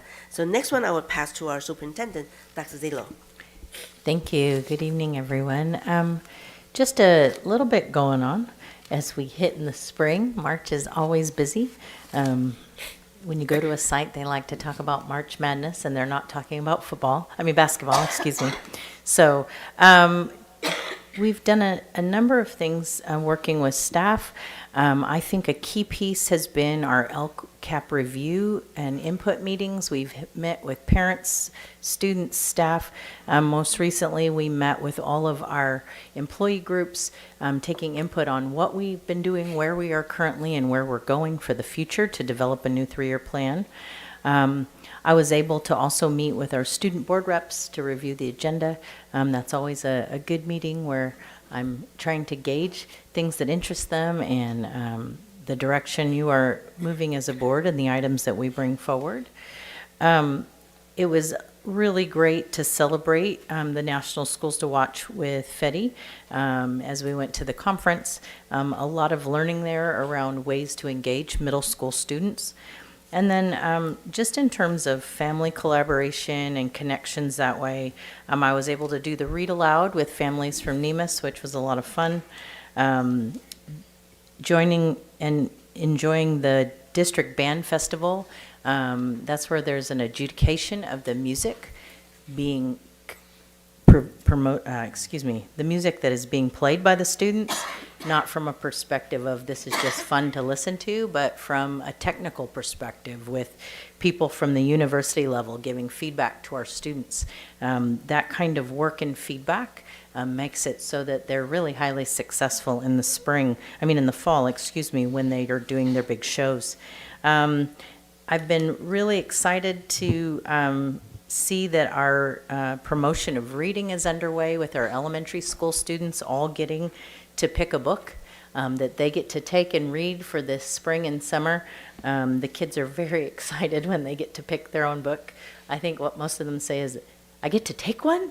Yes, and we let them put their name in it as it's theirs. So that's been a great promotion we've been able to do for all of our elementary students. I think probably most recently, at the end of last week, I was able to participate in a leadership collaborative through the LA County Office of Ed with other superintendents, just looking at different things that we're doing to make sure leading in our schools is making the best options for our students and helping our staff to achieve that. And then was able to participate at Gore High School in a visitation by America's Best Schools through the National Center for Urban School Transformation with San Diego State University. And we don't know yet, but GAR is being considered as a top school in the nation for work with students over time and making progress. So it was a really good visitation. And that is my report. Thank you, Dr. Zillow. And next one will be our student board representative.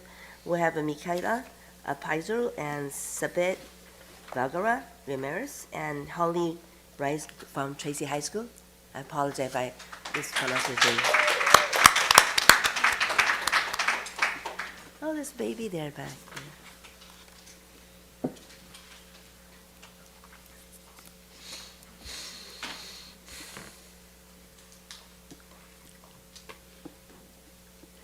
That's okay.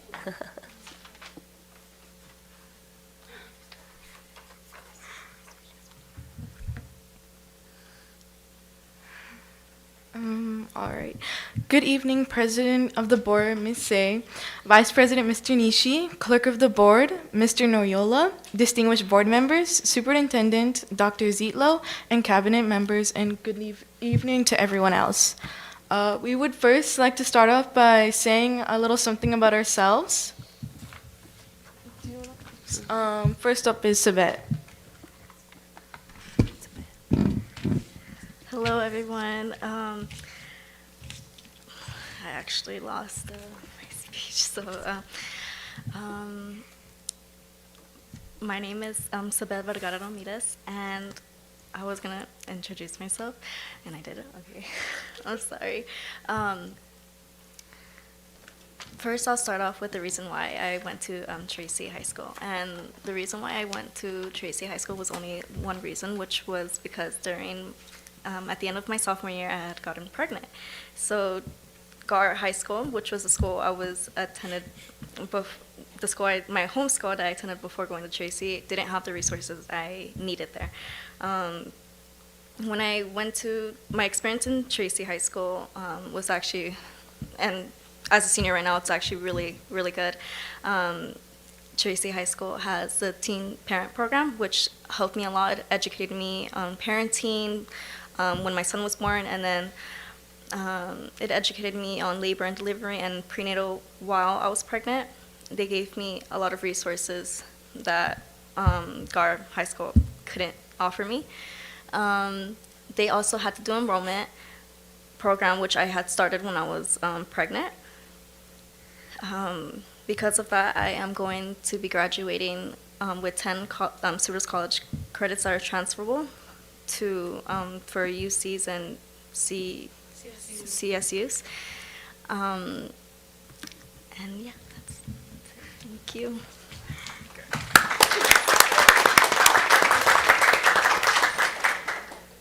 My name is Michaela Alpazar, and I currently have a 3.8 GPA and 10 college credits currently. I am planning to keep on taking college classes until I graduate in 2025. I'm hoping to graduate from Tracy with at least 25 credits for 25 transferable credits for Cerritos College. I plan to take one class in the summer, one in the fall, 2 in the spring, and finally one again in the summer. I plan to attend to Cerritos College as a sophomore, and then I plan to transfer to a UC. I'm very thankful for my teacher, Mr. Oda, who is the head of the dual enrollment program, for pushing me to achieve something I never thought I could.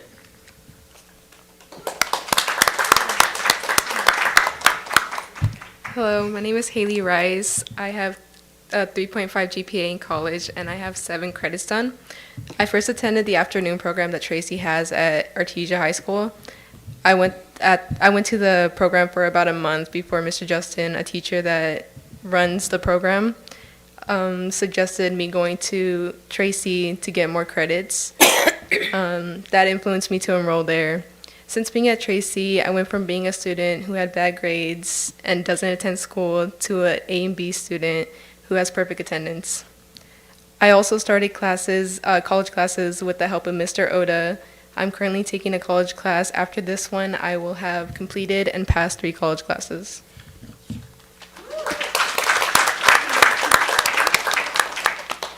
I'm sorry, I'm just gonna say a quick few things that I actually had remembered. I'm aware that like Gar High School and I believe Cerritos High School provide dual enrollment, but Tracy High School does it differently, which is something I really appreciate. They provide the classes on the school campus, which helps a lot of students who don't have transportation to go to Cerritos College physically. That's one thing that really helped me. Not only that, but I also want to thank all the teachers and all the staff that are in Tracy High School, because they've really, they pushed me, because as you know, I'm sure to the ones who have kids, it's pretty difficult, but at the end of the day, I appreciate everyone at the school who's really pushed me to accomplish things that I also thought I couldn't do while having a kid.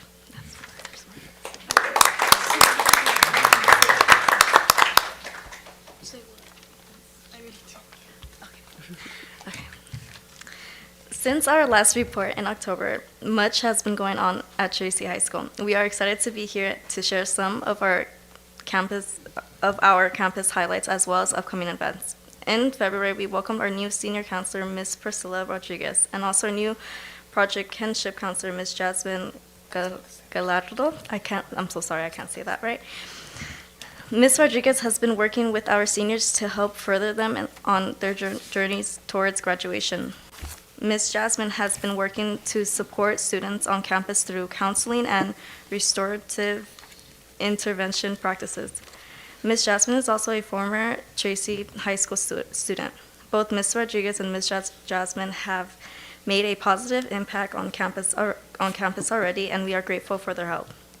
Enrollment at Tracy is currently at 198 students. Tracy is a school whose enrollment is primarily built on referrals from our sisters' comprehensive schools. Yesterday, Tracy welcomed 20 new students from Artesia, Gar, and Cerritos High School.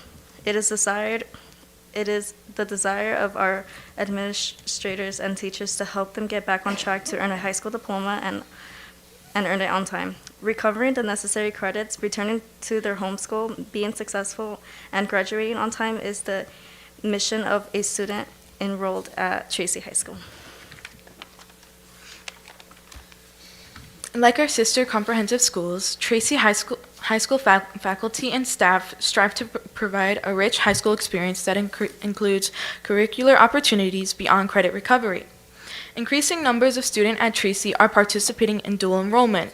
This program, under the supervision of teacher Anthony Oda, has been in place since the 2020 school year. Its growth is the result of strong collaboration among Cerritos and Long Beach City colleges, and Tracy staff with the full support of the district. In 2020, students finished approximately 50 college credits, and in 2023, that number almost doubled to 99. This year, Tracy High School is proud to announce that we are on track to complete 130 plus CSU and UC transferable college credits, and in the fall of 2024, we will be piloting the first ever college level math course at Tracy. Campus life is flourishing this year. Tracy Red Cross, under the supervision of teacher Heather Calderon, and Peace Club, under the advisement of retired teacher Pat Alviso, each have 20 to 25 students who actively participate. This year, 2 additional clubs are added. They are ASB Club, under the advisement of Mr. Pablo Vega, SIA, and Goal Getters, under the supervision of Miss Erica Hartley, our Tracy MHP. Students in these clubs have enhanced the total campus experience by facilitating Spirit Weeks and multiple community events, such as the beach cleanup in Seal Beach, toy drive, and Valentine and gift for an elderly care facility. Both groups are planning more activities during the second semester that include the Red Cross Blood Drive and second annual Pro-Am Cornhole Tournament, which is now in its final round. Staff and faculty continue to demonstrate the importance of positive student recognition through Students of the Month when every teacher nominates a student, Stained Spotlight, which showcases individual students with regard to personal achievements, talents, or hobbies, Money Monday acknowledges perfect attendance for the previous week, and Saints Reward Tickets recognizes students who display the designated character traits of the month. Additionally, the entire campus was rewarded with a special potato bar lunch courtesy of our interim principal, Mr. Sergio Garcia, for improvement with the dress code standards. The fourth quarter is always the busiest on a high school campus, and Tracy is no different. Tracy's 2024 open house will be held on April 11th at 5:30 p.m. and will include barbecue and music in the quad prior to the classroom visitations. Tracy's prom theme this year is red carpet and will be held at Knott's Berry Farm Hotel in Buena Park on Friday, April 19th at 6 p.m. Grad Bash for our graduating seniors will once again be at Universal Studios on Friday, May 24th, and graduation for our great class of 2024 will be on May 29th at 1:30 p.m. At Gar High School. That's our report for this evening. On behalf of our fellow students and staff, we sincerely thank you for this opportunity to share the many wonderful things that make up Tracy High School. We invite you to come over to Tracy and feel the positive energy. Many thanks to everyone. As always, go Saints.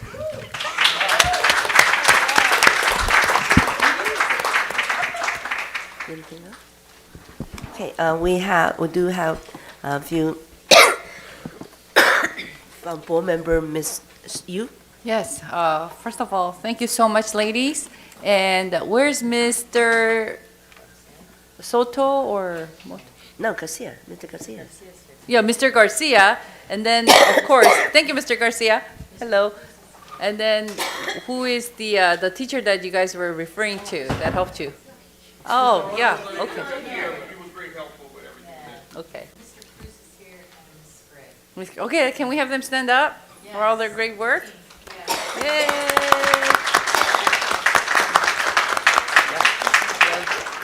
Yeah, they're the ones who made it happen, right?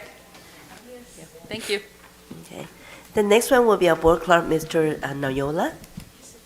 Thank you, President Say. I just wanted to acknowledge,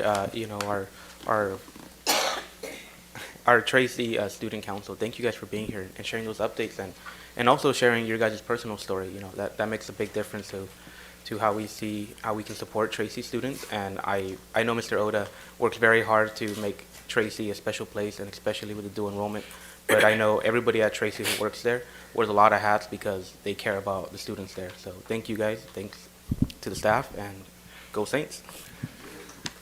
Next is our Vice President, Mr. Nishii. I'll be quick. Your report could have just ended with your personal statements, and that is the testament of what this school's about, success for the students. So thank you. Next one, our board member, Dr. Rios. Thank you. I think we all always really appreciate hearing stories from Tracy. They're very heartwarming stories, and I want to acknowledge your courage. Know that all of us get nervous speaking, and I could tell that some of you did. But the minute you started talking, I mean, like, you were wonderful. So really, really look forward to your continued success. Know that the greatest people in our history have faced much adversity, and I heard that coming from some of you, and so thank you again for being here, for sharing your stories, and really look forward to great things. I love that you're all on the college-bound track, and so stick with it, and hope you have great leadership at your school that are giving you the support you may need. Thank you. Thank you. Once again, Ms. Alpauza and Ms. Ramirez and Ms. Rice. I wanted you three to go home. You did the best you can today, and you did a wonderful job today. And don't go home and feel bad about it. No, you did even better than me. I want to say thank you so much, and thank you for Tracy High School team. Appreciate it. And have a good night. Be careful. Excellent. Okay, we gotta continue. Next one is our employee representative report. Mr. Regier, our ABCFT president. And you can stick around if you want. Let him go home. They need to realize. So hard to follow up, right? That's why we're here. Good evening, President Say, board members, Superintendent Dr. Zietlow, Administrative Cabinet, parents, students, and ABC community. My name is Ray Gare. I'm president of the ABC Federation of Teachers. I wasn't here last meeting, but I was in DC, and I'll get to that. But I just wanted to thank you individually and as a group for supporting what I believe is a reasonable agreement for salary and compensation for ABC teachers and nurses. The fact that 91% of the teachers and nurses voted in approval of this says that they were well informed about what we face going forward, and what we've done with the money that we've had over the past few years. It's how much information you have. Sometimes you spend when you get the money and you have that information that it's okay to spend, but really when money starts to get tight, that's when having a full picture and all the information is really important to make those decisions, and when to be conservative and when to be frugal, right? And so I appreciate your support for that agreement. I think it sets us up for what's going to it might be tight the next couple of years, but we have a number of things that we learned from 2007. And we're going to take that experience and that trust. We used attrition and we used trust in our bargaining process to make sure that whatever is happening on the outside doesn't impact what's happening for our students. We kept it away from students. And that's the main thing, right? And we're going to do that again. And so I appreciate that. We're going to see, unfortunately, a lot of districts that'll be in turmoil, and that won't allow them to have the really important conversations like you're hearing today about all the wonderful programs that we have and the supports that we're doing for students and parents and for teachers and nurses and classified. Everybody is supported in this district because it's a team effort. When you are fighting about funds or you're fighting about layoffs, those are all distractions that hurt your main thing, which is your goal to have conversations about how you can do things better.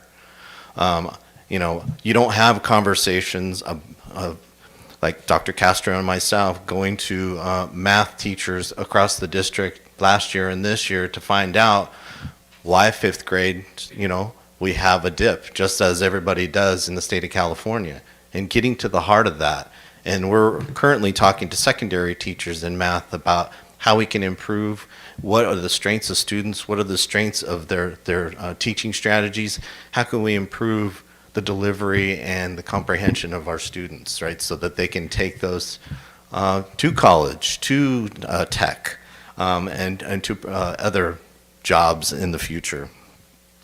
So I just think it's really important that we're not distracted by the noise outside.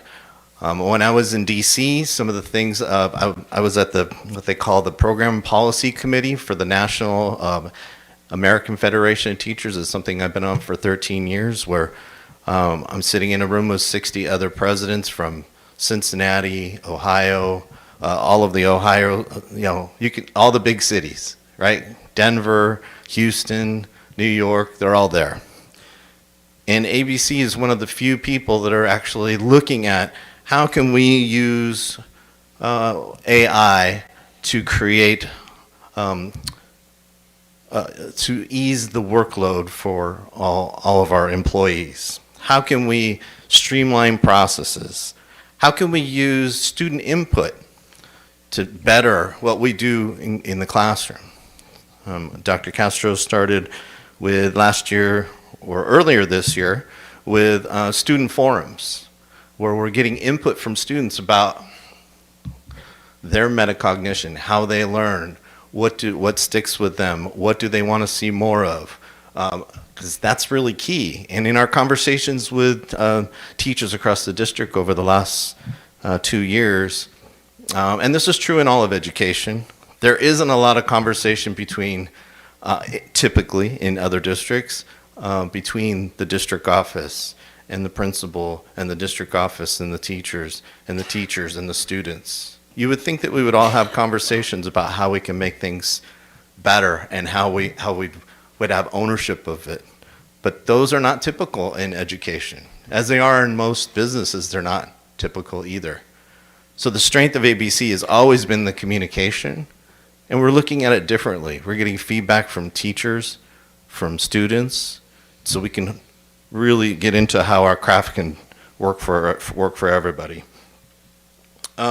Just on a personal, I went to Career Day at Palms this week, and it was a great experience. I didn't have any props. The firefighter had two arms full of props, but it was such a rich experience. There was probably, I would say, over 40 adults there from different careers across the spectrum who were sharing with those students.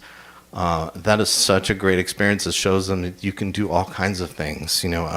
You name it, it was being represented there. And so I'm just glad that we have those kinds of activities for kids. We're making changes here in ABC. The last 2 years they've been pretty magical, and that's something that you have fostered.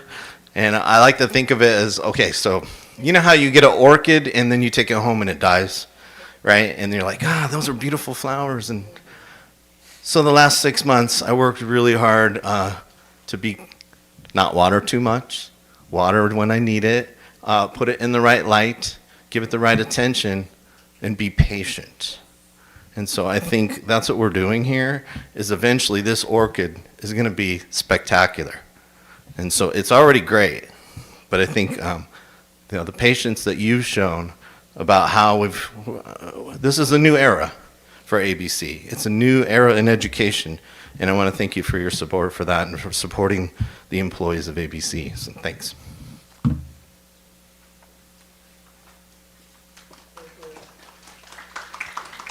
Thank you. I also want to draw attention to everyone here.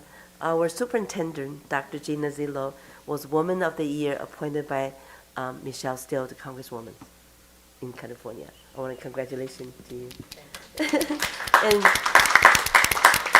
she's supposed to go to there receiving her award, and she did not because she thinks her duty in here at ABC more important, so she stayed here with me to do the presentation with all the city council appointee people. Thank you, Dr. Zillow. Appreciate it. So the next one's our public comment. Clerk Noyola, do we have any? Yes. Persons wishing to address the board should fill out a card located on the table by the door and place it in the silver tin. Speakers will be called in sequence during public comments section, which is limited to 1 hour, and each speaker to one presentation of 5 minutes unless the board wishes to waive the time limit. Those who have a group concern are encouraged to select a spokesperson to address the board. Please remember that the board is unable to directly respond to comments made during the public comment section, and neither the board nor the district staff verify the accuracy of the statements made during public comments.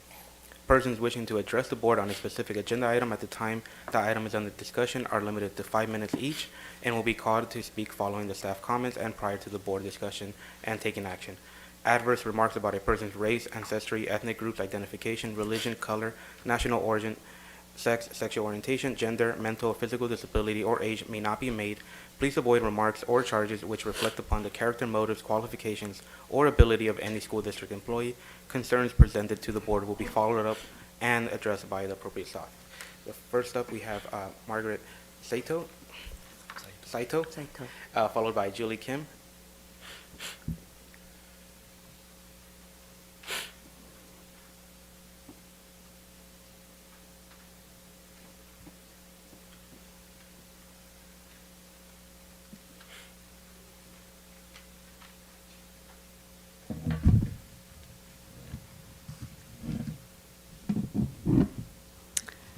My name is Margaret Saito. President Say, members of the board, members of the staff here from the district, community members. I understand that $873,000 is the amount that a school takes in terms of the cost for a year. Now, we get a certain amount from the state, so per student. So if we take that amount per student, we divide it into that $873,000, we're going to get a break-even number. The number of students that we'd have to support that school, to support a school. So what I suggest we start developing contingency plans, have each school that is at or below the break-even number, start meeting with parents, perhaps in a town hall, to develop, we need to attract families to come to our schools. Okay, so that means we need to we need to raise the academic achievement, and therefore we're going to raise the enrollment, okay? So we need to start now, okay? And start talking. And these parents that went to the meetings, they think, oh, we're out of the woods. No, you're not out of the woods. We have to start working at increasing the academic achievement of the students. We've got to do something about enrollment. We have to make our schools more attractive so that more people will want to come into the district, okay? And along that side, we need to have the board start talking with the union on how we can be flexible in the coming years in terms of positions. If we need to move positions so they're not just tied to a particular school. Okay, along with attracting people to our school, why not offer courses in entrepreneurship, such as plumbing, electrician, entrepreneurship, that would give culinary in terms. We have one of the best restaurants, one of the top 100 restaurants in Artesia. So let's use these resources to give students a look into these careers as a possibility. With the small business, you're going to have the reading and math skills. You're going to need to know what's the difference between a sole proprietor and a corporation. So you're going to have to do the math, how to keep an inventory, how to read a contract, how to do a tax return. These are just some of the things we can get a glimpse into. But these professions, you can buy a house within 3 or 4 years here in California. You can actually buy a house, and you're not going to have the debt that you would if you go to college. But for some of the students, this may be a possibility.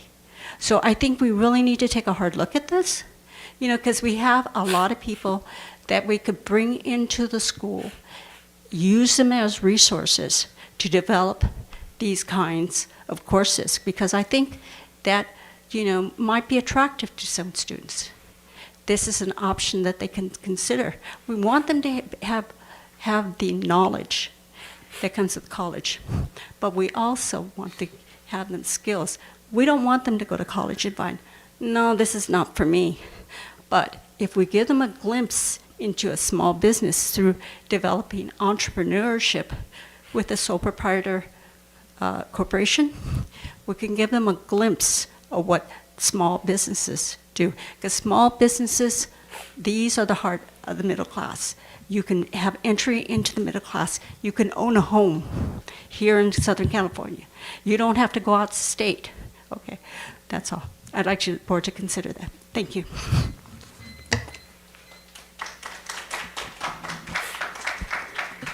Up next, we have Julie Kim, followed by Steven Stodders.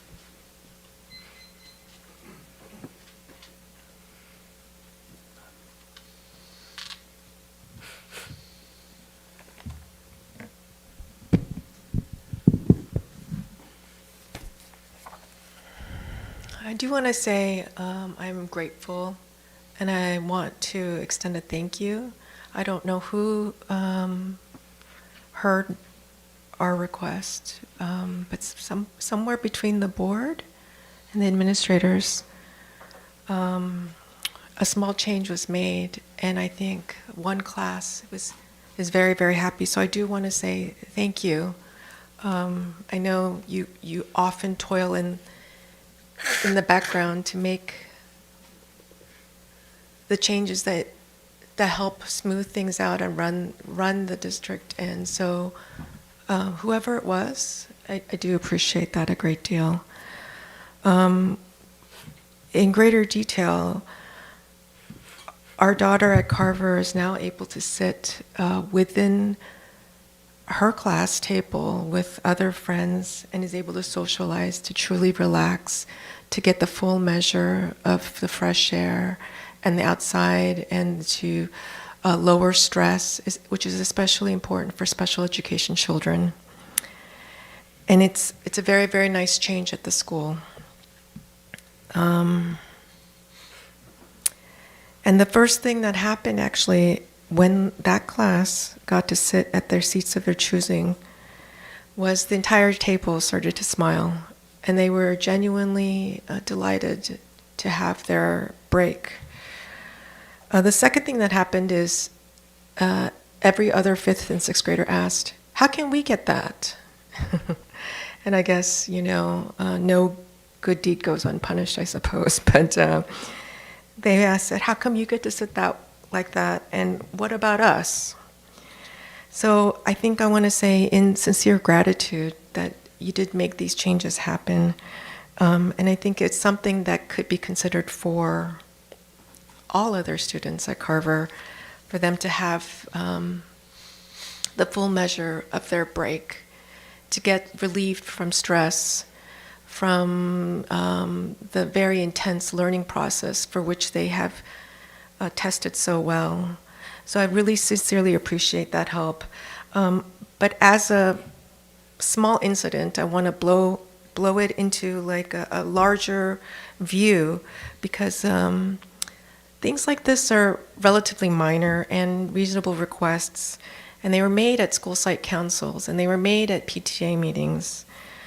Unfortunately, some intercession on high made these things, made these policies get implemented for one class, but that is possibly the narrowest way that a policy could be implemented. And so it would be good to consider why a policy is only implemented for one class and not for other classes. Especially since it's not controversial, we're not talking about things that will get blowback from parents.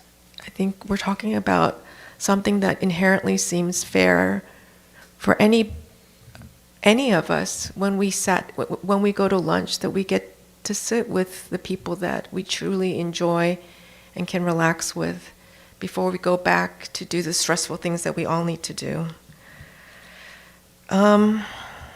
the last thing I would like to say is reading club at Carver still does not have the full complement of 12 students on the team and 2 alternates. It is still restricted, which is against the law of free and equal access of education for all students, including special education students, including other students who may be socioeconomically more disadvantaged.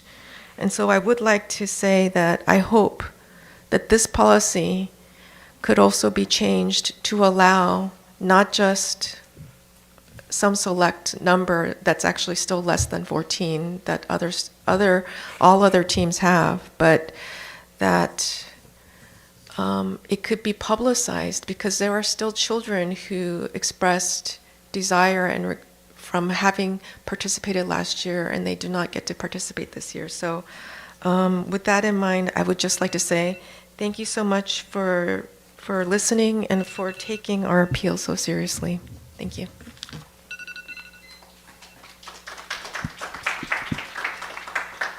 Up next, we have Stephen Sodders.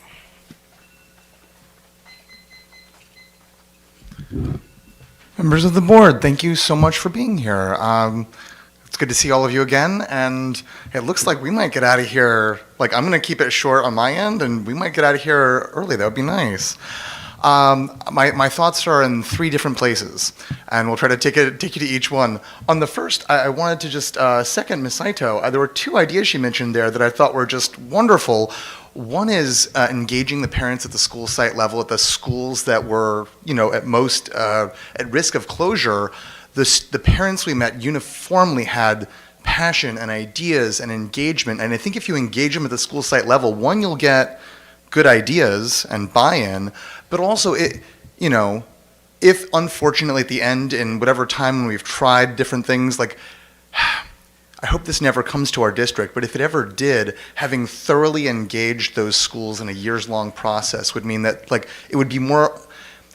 There would be a more understanding, I think, in the community if such a change ever had to happen, if it was preceded by years of sincere engagement. So I want to second Ms. Saito on that. That was a really good thought you had. And the other one I wanted to share a second was the idea of really beefing up our career and technical education.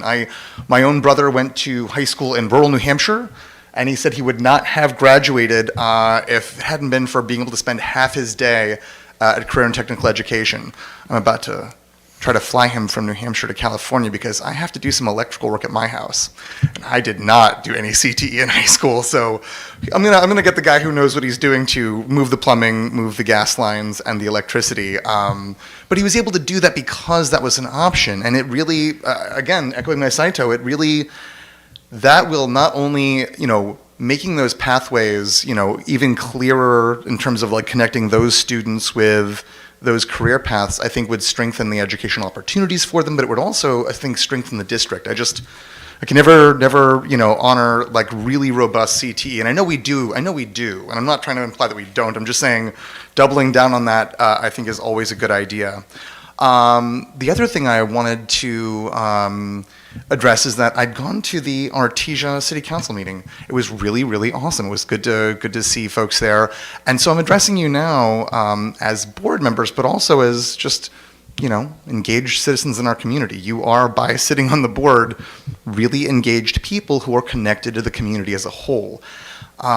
There will be, on March 26th, a meeting to consider the site of an old Wendy's that could be considered for new housing. And if you haven't seen it, on Artesia Boulevard, there's already almost complete series of townhomes that have gone in next to East-West Ice Palace. And there are other projects like that. I think that, I hope that these, one, happen as soon as they can, because I think that addressing the affordability issue in our cities in terms of people being able to afford housing here would go a long way towards families being able to stay, and also bringing new families in. As we've been doing our home renovation, we spent a little time with my mother-in-law. She's got 2,500 square feet from a house built in the 70s. And as other people had said, there's no way we could not afford to buy the house that she bought in the 90s. But we've been living with her and it's been nice. But we can't, our sanity will not permit us to stay there with the current legal structure as it exists. And let me tell you this way, if it were allowed to be subdivided into a duplex, where we could each have our own like separate places to really be, we could live together on that property in peace and harmony. As it is now, we're there together, and we need our separate spaces. We love her dearly. She's awesome. She makes all the amazing things for us. I'm addressing you just for this. I think that if you can engage in the community, beyond here, in ways that allow for a 2,500 square foot place to become a duplex, in order to allow for the redevelopment of spaces, if we could make it so that families who want to stay together could, if we could allow families to be together, for multi-generational households to be more of a thing, if we could allow for the building of new housing, it could be more affordable for families to begin in our cities and to stay in our cities. And I think the more that we do that, the better it will be for ABC Unified. So I just engage you as engaged community members and hope that you can bring that message to the people that you know in the community to try to make it so that families can stay in ABC. Thank you so much. Are there any other public comments? Seeing none. Thank you, Board Clerk. Yeah, go ahead. May I have a motion to approve the consent calendar? So moved. Is anyone wishes to remove any item to be considered separately? If none, all those in favor, please say aye. Aye. Okay, it's a 7-0. So next one is timing item of following consent item. May I have a motion to accept the Measure BB General Obligation Bond Annual Report of Fiscal Year 2022 to 2023 as presented by the member of Citizen Oversight Committee. I have it. May I have a motion and second, please? Second. Mr. Tuan. How are we doing? Hi. Kind of Thank interesting. you. Haven't been at one of these meetings in quite a few years. Our job as a BB Oversight Committee, outside of you guys, is we are separate totally from you. You have a great staff, do a great job. I've been around, I was an educator for 41 years and a coach. So looking at what's going on with us, them giving us information, look at the millions of dollars that we are spending through the vote by the public and through the audits. We were at Cerritos High. I've been to a couple elementary schools. I've been and met with them because I had some concerns. They're very open, and that's what the BB bond, our group, is supposed to be about. So as we looked at the schools near completion, we look at schools starting. I live by Fay Ross. So we see everything that's supposed to be happening, and the main thing that we had is we had a meeting, and we have an outside auditor group, and they found nothing wrong. And on behalf of the BB committee, we went over all the numbers. We had to make some changes. We had some things that we questioned. And we also, as a group, as of this point right now, trying to the ABC to be in complete compliance with the BB agenda and the vote by the public. We have found nothing that would be a question for us to come after and ask board to clarify. So you guys are in compliance from an outside auditor and us as individuals. So that's my report. Thank you, sir. Do we have any public comment here? Clerk Neona. I do not see any. Okay. Back to our table. Any questions here? Okay, we have Vice President Ms. Nishii. Just thank you for your work. Yeah. Thank you, guys. Thank you We'll for see your work, too. Thank you so much. Appreciate. So the motion passed. All in favor, please say aye. Aye. The motion passed 7-0.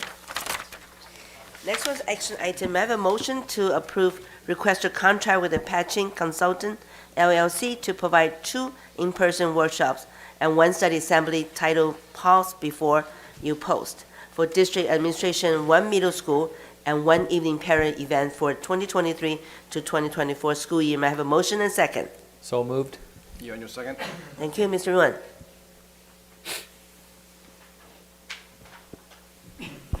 Thank you so much for the question,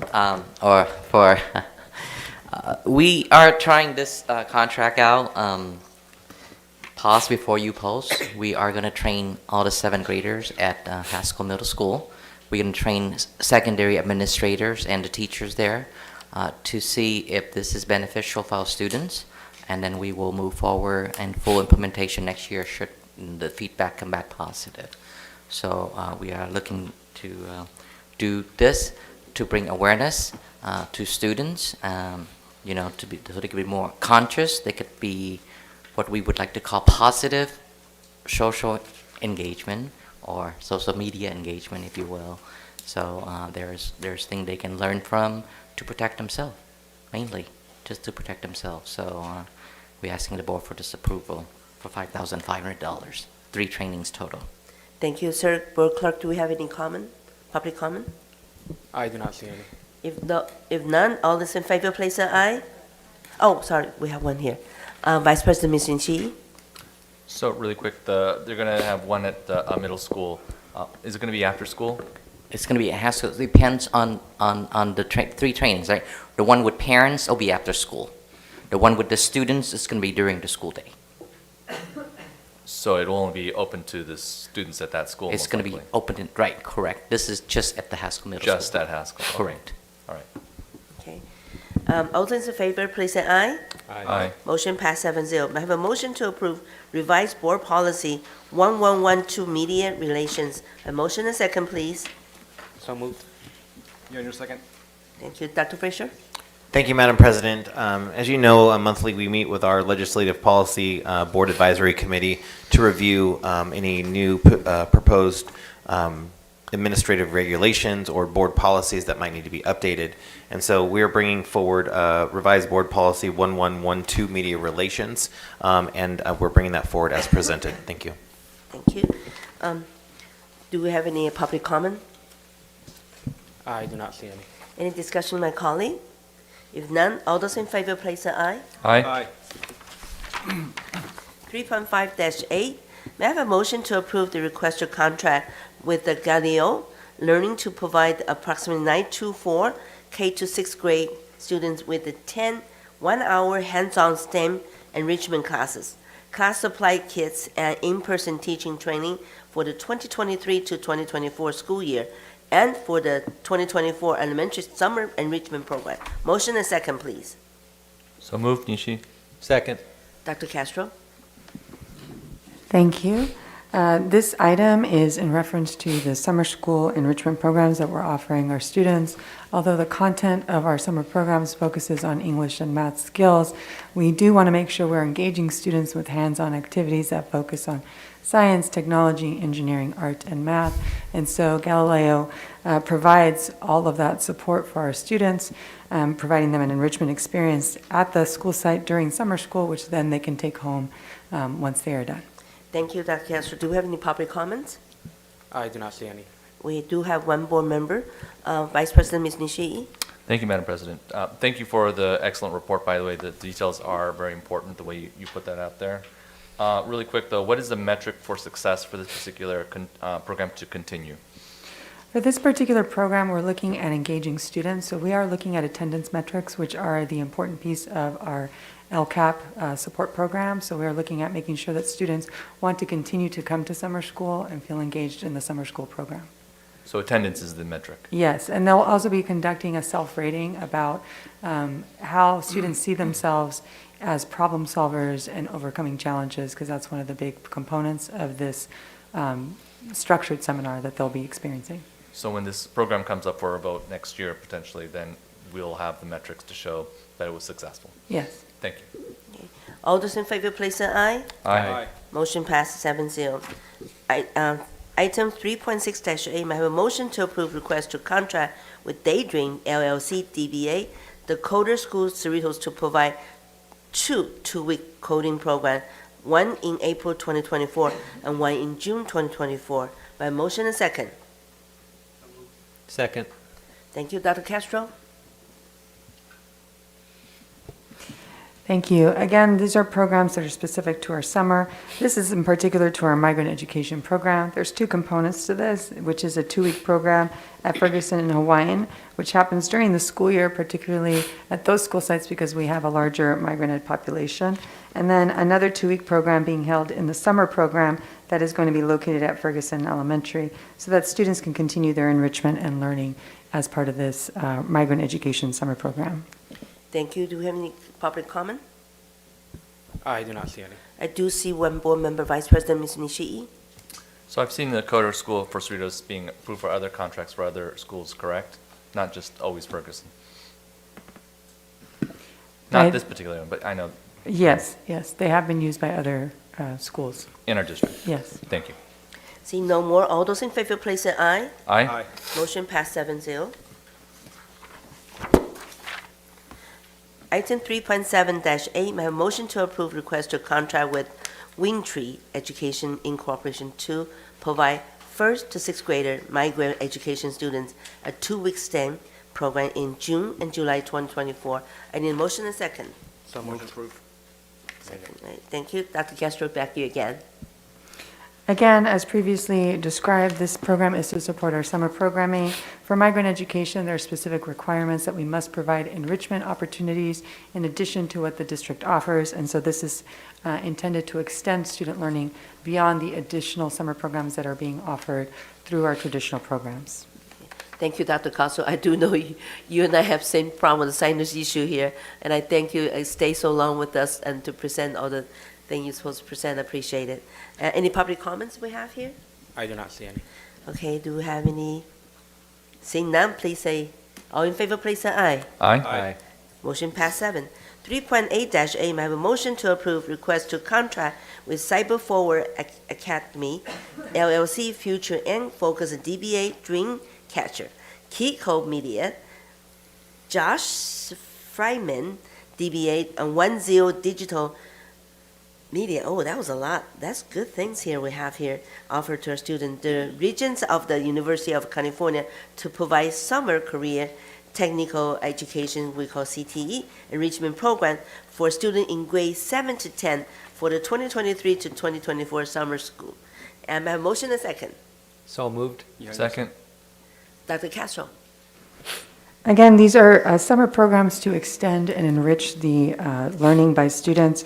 As you know, our secondary schools, middle and high schools have extensive career technical education programs, but we know learning does not stop because the school year ends. And so this is an opportunity for students to experience CTE. Many of the students that are part of this program are typically part of a CTE pathway, either in the middle school or at the high school level. And typically, we focus on students who may not have the experience, so in other words, our unduplicated student groups, or in addition to that, making sure we're targeting students who may be underrepresented in the field itself. So for example, filmmaking, we may be looking more at making sure that we have a large representation of females because females are typically underrepresented in the film industry. Thank you, Dr. Castro. Do we have any public comment? Okay, I do see we have a one board, Vice President Ms. Nishii, the floor is yours. Yes, thank you, Madam President. So it's 15,000 per program, so this is 1, 2, 3, 4, 5 programs, correct? So that's 45,000, or however much that is? 40, Sorry, 60. correct. Oh, actually, that's 15, 6, 75,000. Yes. total. Okay, and this will be offered at all schools, but we're targeting underrepresented, correct? Correct. So it'll be at all schools in our district, but specifically targeting underrepresented. No, it is located, the programs are located specific to the area. So for example, one of our CTE film camps is going to be held at a film studio. Students will be transported there. Most of these programs will actually be located at Whitney High School, and we will provide transportation to students only so we can centralize pieces since our other campuses are either under construction or because of the current summer school program happening there. So they're centralized, but they're offered to all the schools. So not existing at every school site, they come together. I mean, what I mean by that is that it's going to be offered for the schools, for the kids at Cerritos, Leal, Ferguson, Hawaiian, all of our elementary schools will be offered this, but it's targeting a particular population group, correct? So it's only for secondary, not elementary? secondary, okay. Right, so So it's it's the middle and high schools Middle and high only. school. So it's gonna, Yes, it'll be all of our middle and high schools. right. And it is specific to those middle and high schools that offer the CTE program. So most of them do offer, for example, film or broadcasting. So that is one that, yes, that would be across the board. But if there's a school that, for example, for the music program, there may not be a CTE pathway, because as you recall, digital music is a little different than participation in band or other VAPA programs, and so it's just dependent on the CTE program offerings for each school site. But we're trying to provide these broad offerings so students can have experiences and see if they are even interested in these programs. Most students have taken at least an introductory course either at the middle school or the high school level. Thank you. Thank you, Dr. Castro. All in favor, please say aye. Aye. Motion passed 7-0.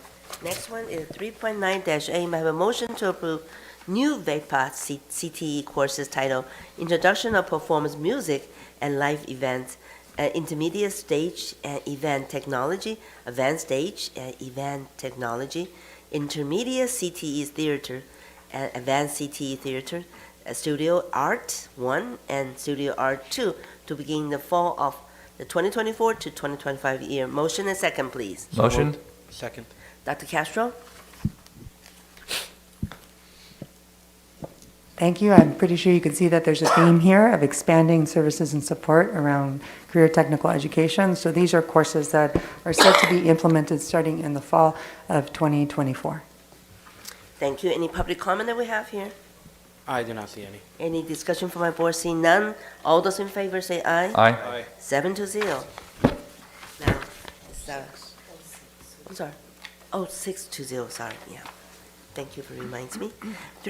Item number 310-8, may I have a motion to approve the request to adopt the following textbook title, T. Sprenchy, Dirk Ru, and AP Japanese Preparation Course, Compass Japanese Intermediate Resource Book, Quo Trevo, AP Spanish, Prepare for the Exam, Reading in Chinese Culture, Volume 1, The Sky is Bright with Stars, and we have Encindos, is that right? How do you say?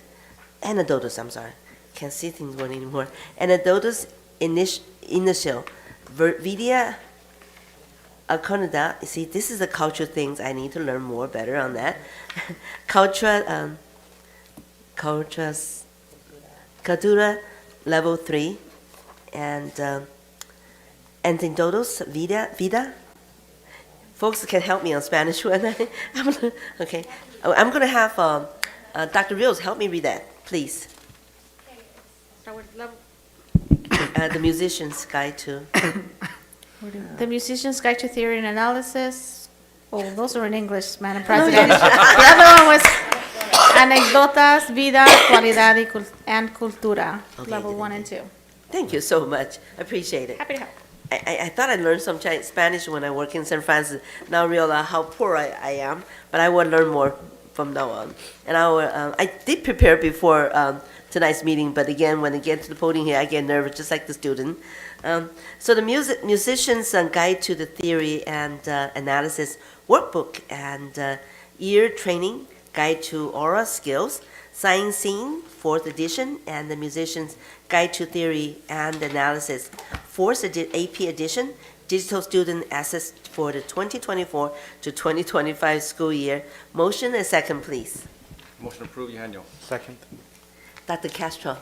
Yes, thank you. Again, we are trying to make sure that we are continually updating our instructional curriculum, particularly in the area of our advanced placement programs. Here we present you with our music options as well as a variety of world languages and our heritage programs for update for the 24-25 school year. Thank you. Any public comments? Seeing none, we have our vice, do you have a comment? Public comments? Sorry about that. Okay. Well, I mean, All those in favor? Go? Okay. Because I know you read the book already. And no, that's what I need to did. let you know. I read it, and only the Chinese one wasn't there. And they were in the office here. I'm just read the title in the beginning, and I see that a really good, very rich book for our children to learn. Yeah, I think the Spanish one, I'm sorry, I don't, but I want to appreciate the staff provide the textbook in there for us to review, appreciate. So if none, all those in favor, please say aye. Aye. I'll abstain because I didn't actually read these. Okay. There's a lot to read. So we'll have five,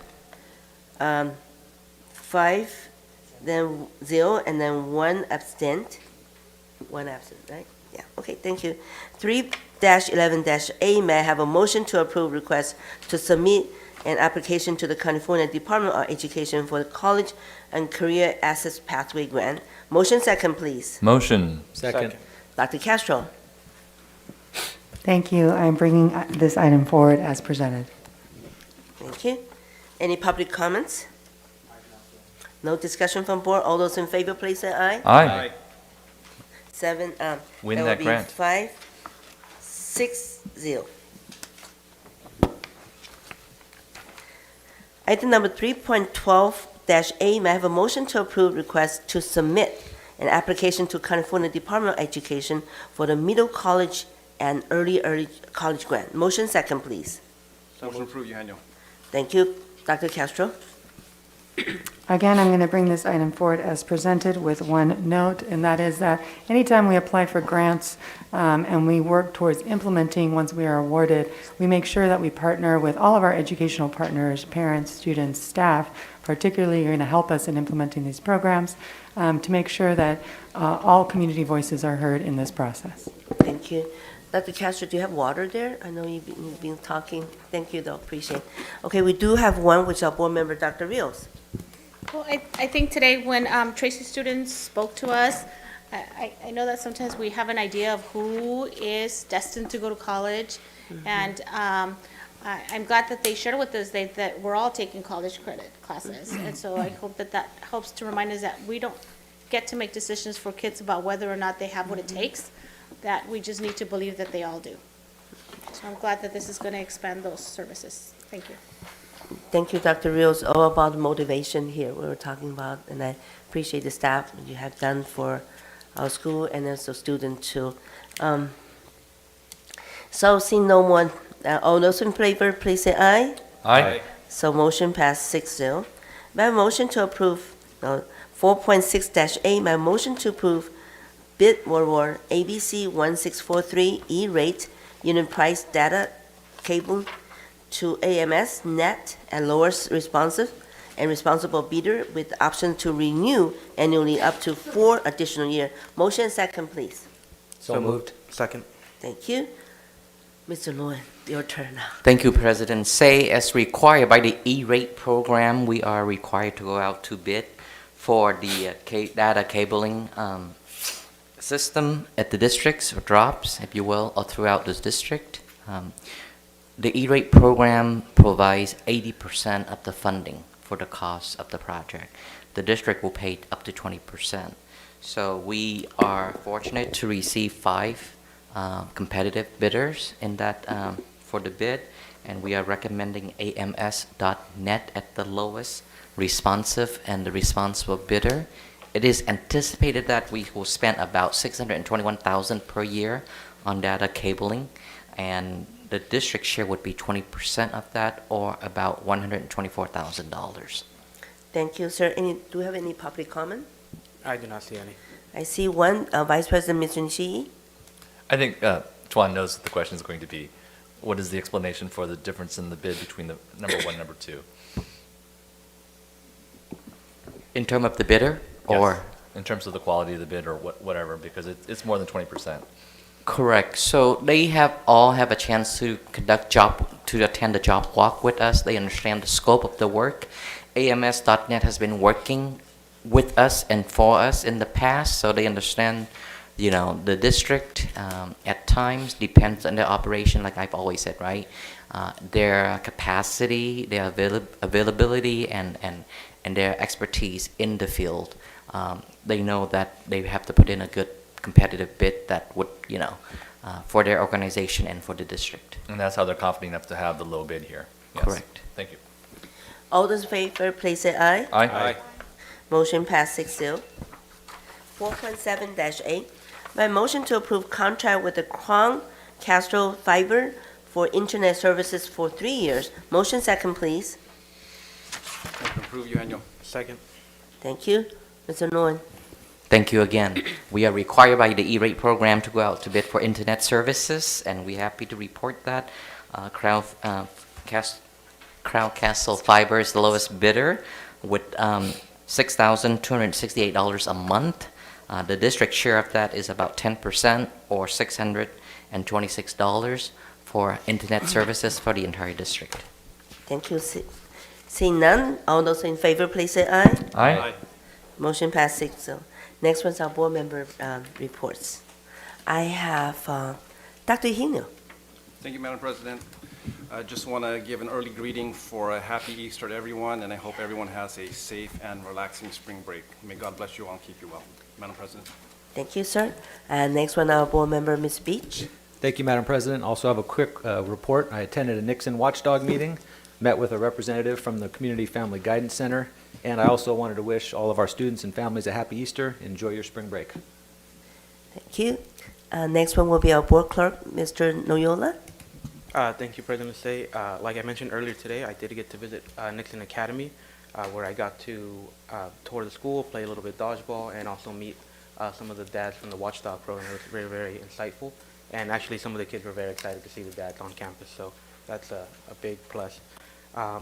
Yesterday, I was able to visit Leo Elementary and witness firsthand the parent involvement and parent engagement. I now understand how involved and what it takes to really make a PTA group, shine. And also their performing arts room. I got to visit and see where the magic happens. Last Friday, I got to visit LA Elementary. I got a personal tour from the 6th and 5th grade student council. I've learned that Elliott Elementary is one of the most diverse schools, if not the most diverse elementary school at ABC. So that was a very great. I learned a little bit of Japanese. Konbawa. Konbawa. Thank you so much. I I still think got you compare our board member, Mr. Beach, 29 days or something. He's doing really fast than us now. I do outside the city council things, and he just go one school to another school, and we really appreciate your participation in reading. So the next one's our. So a little bit more. A little bit more? Yeah, I Sorry, was able to take a week off, so I got through a lot of schools. Thursday, I was able to visit Cerritos Elementary. I got to learn about all their family nights and cultural events, so that's very, very, I was fortunate to learn about that and maybe get to participate myself. On Wednesday, I was able to attend the Head Start Parent Policy Committee, and that evening give an update to the HG City Council, Hawaiian Garden City Council. On the Tuesday, I visited Carmenita Middle School, got to tour their fitness lab, got to see their electives, their large selection of electives, and see how Principal Casillas is, giving everybody opportunities to try a little bit of everything. On last Monday, finally, I was able to visit Bragg Elementary and also learn a little bit more about what makes them special as a multi-generational school where they have, grandparents, parents, and grandkids attending that school. And Dr. Helig shared with me a little bit behind the scenes on how they're using data to help kids get ready to graduate, promote, and get them to the state standards. So that is my report. Wow, thank you so much, appreciate it. Next one, it will be our Vice President, Mr. Nishii. Thank you, Madam President. Let me try a quick. Cerritos Elementary art contest was a lot of fun. I got to peel some oranges at the fit-a-thon at Leo. 60 volunteers, that's a lot of parents to try to coordinate. Cerritos High School open house, Ross. I got to see some volunteers do this great program with Mr. Smith, and they had a catapult to send things to space. And can you guess what they're sending out to space to the sun to burn? So they got to do that. If people want to go see a little play, Peter Pan is playing by Leo Elementary. It's also an awesome school. I think we're having a Earth Day contest April 20th. If you have a kid that does art, then please sign up and draw some art, and you can contact me for that information. It's through the Sir Optimist Club and everybody else. There's also an Optimist Club meeting. And finally, we're going to have a Holocaust survivor talk to Artesia, Gar, and Cerritos High School, and hopefully our kids will get to learn about firsthand how privileged they are to live in a great country that we have, where we have rights, and people really do pay attention to civic engagement. And they didn't do that way back when, and this person was running across Europe, freezing, hungry, cold, And so I think our kids will get to experience that and hopefully understand deeply what it means to empathize with people who are running away from tyranny. So thank you. Thank you. I also made aware Sweeney High School has special film things tomorrow. It's a district film. Oh yeah, that's tomorrow, right? At the grade school auditorium. Yes. Forgot to mention that. Thank you. So announcements. Next regular board meeting will be on Tuesday, April 16, 2024 at 7 p.m. District Office Boardroom here. Committee meetings, school facility capacity and decline enrollment. We still have that committee ad hoc. Wednesday, March 20, 2024, 6 p.m. at the District Office Boardroom. Diversity, Unity, Equity Board Advisory Committee will be on Thursday, March 21st, 2024, 6 p.m. at District Office Boardroom. And we have a strategic Planning Board Advisory Committee Tuesday, March 26, 2024, 5:30 p.m. IT Tech Lab. And we have Legislative Policy Board Advisory Committee Wednesday, March 27, 2024 at 6:30 p.m. at our district conference room. Finance and Audit Board Advisory Committee on Thursday, March 28, 2024, 6 p.m. at our district conference room. Days to remember. The local holidays are school closed March 29 and 2024. Our board wish everyone have a safe spring break. And this is a school closed at April. That's local holiday for school close. Then we have a spring break, which is a school close April 1st to 5th on 2024. We wish our staff, our teachers, and the teachers, staff, and students and parents, and my colleague here have a safe holidays on March 29th and April 1st to the 5th. Do we have a second public comments? I do not. So I'm asking motion to adjourn the meeting for tonight. So moved. All in favor say aye. Aye. Closed meeting for tonight. Thank you very much.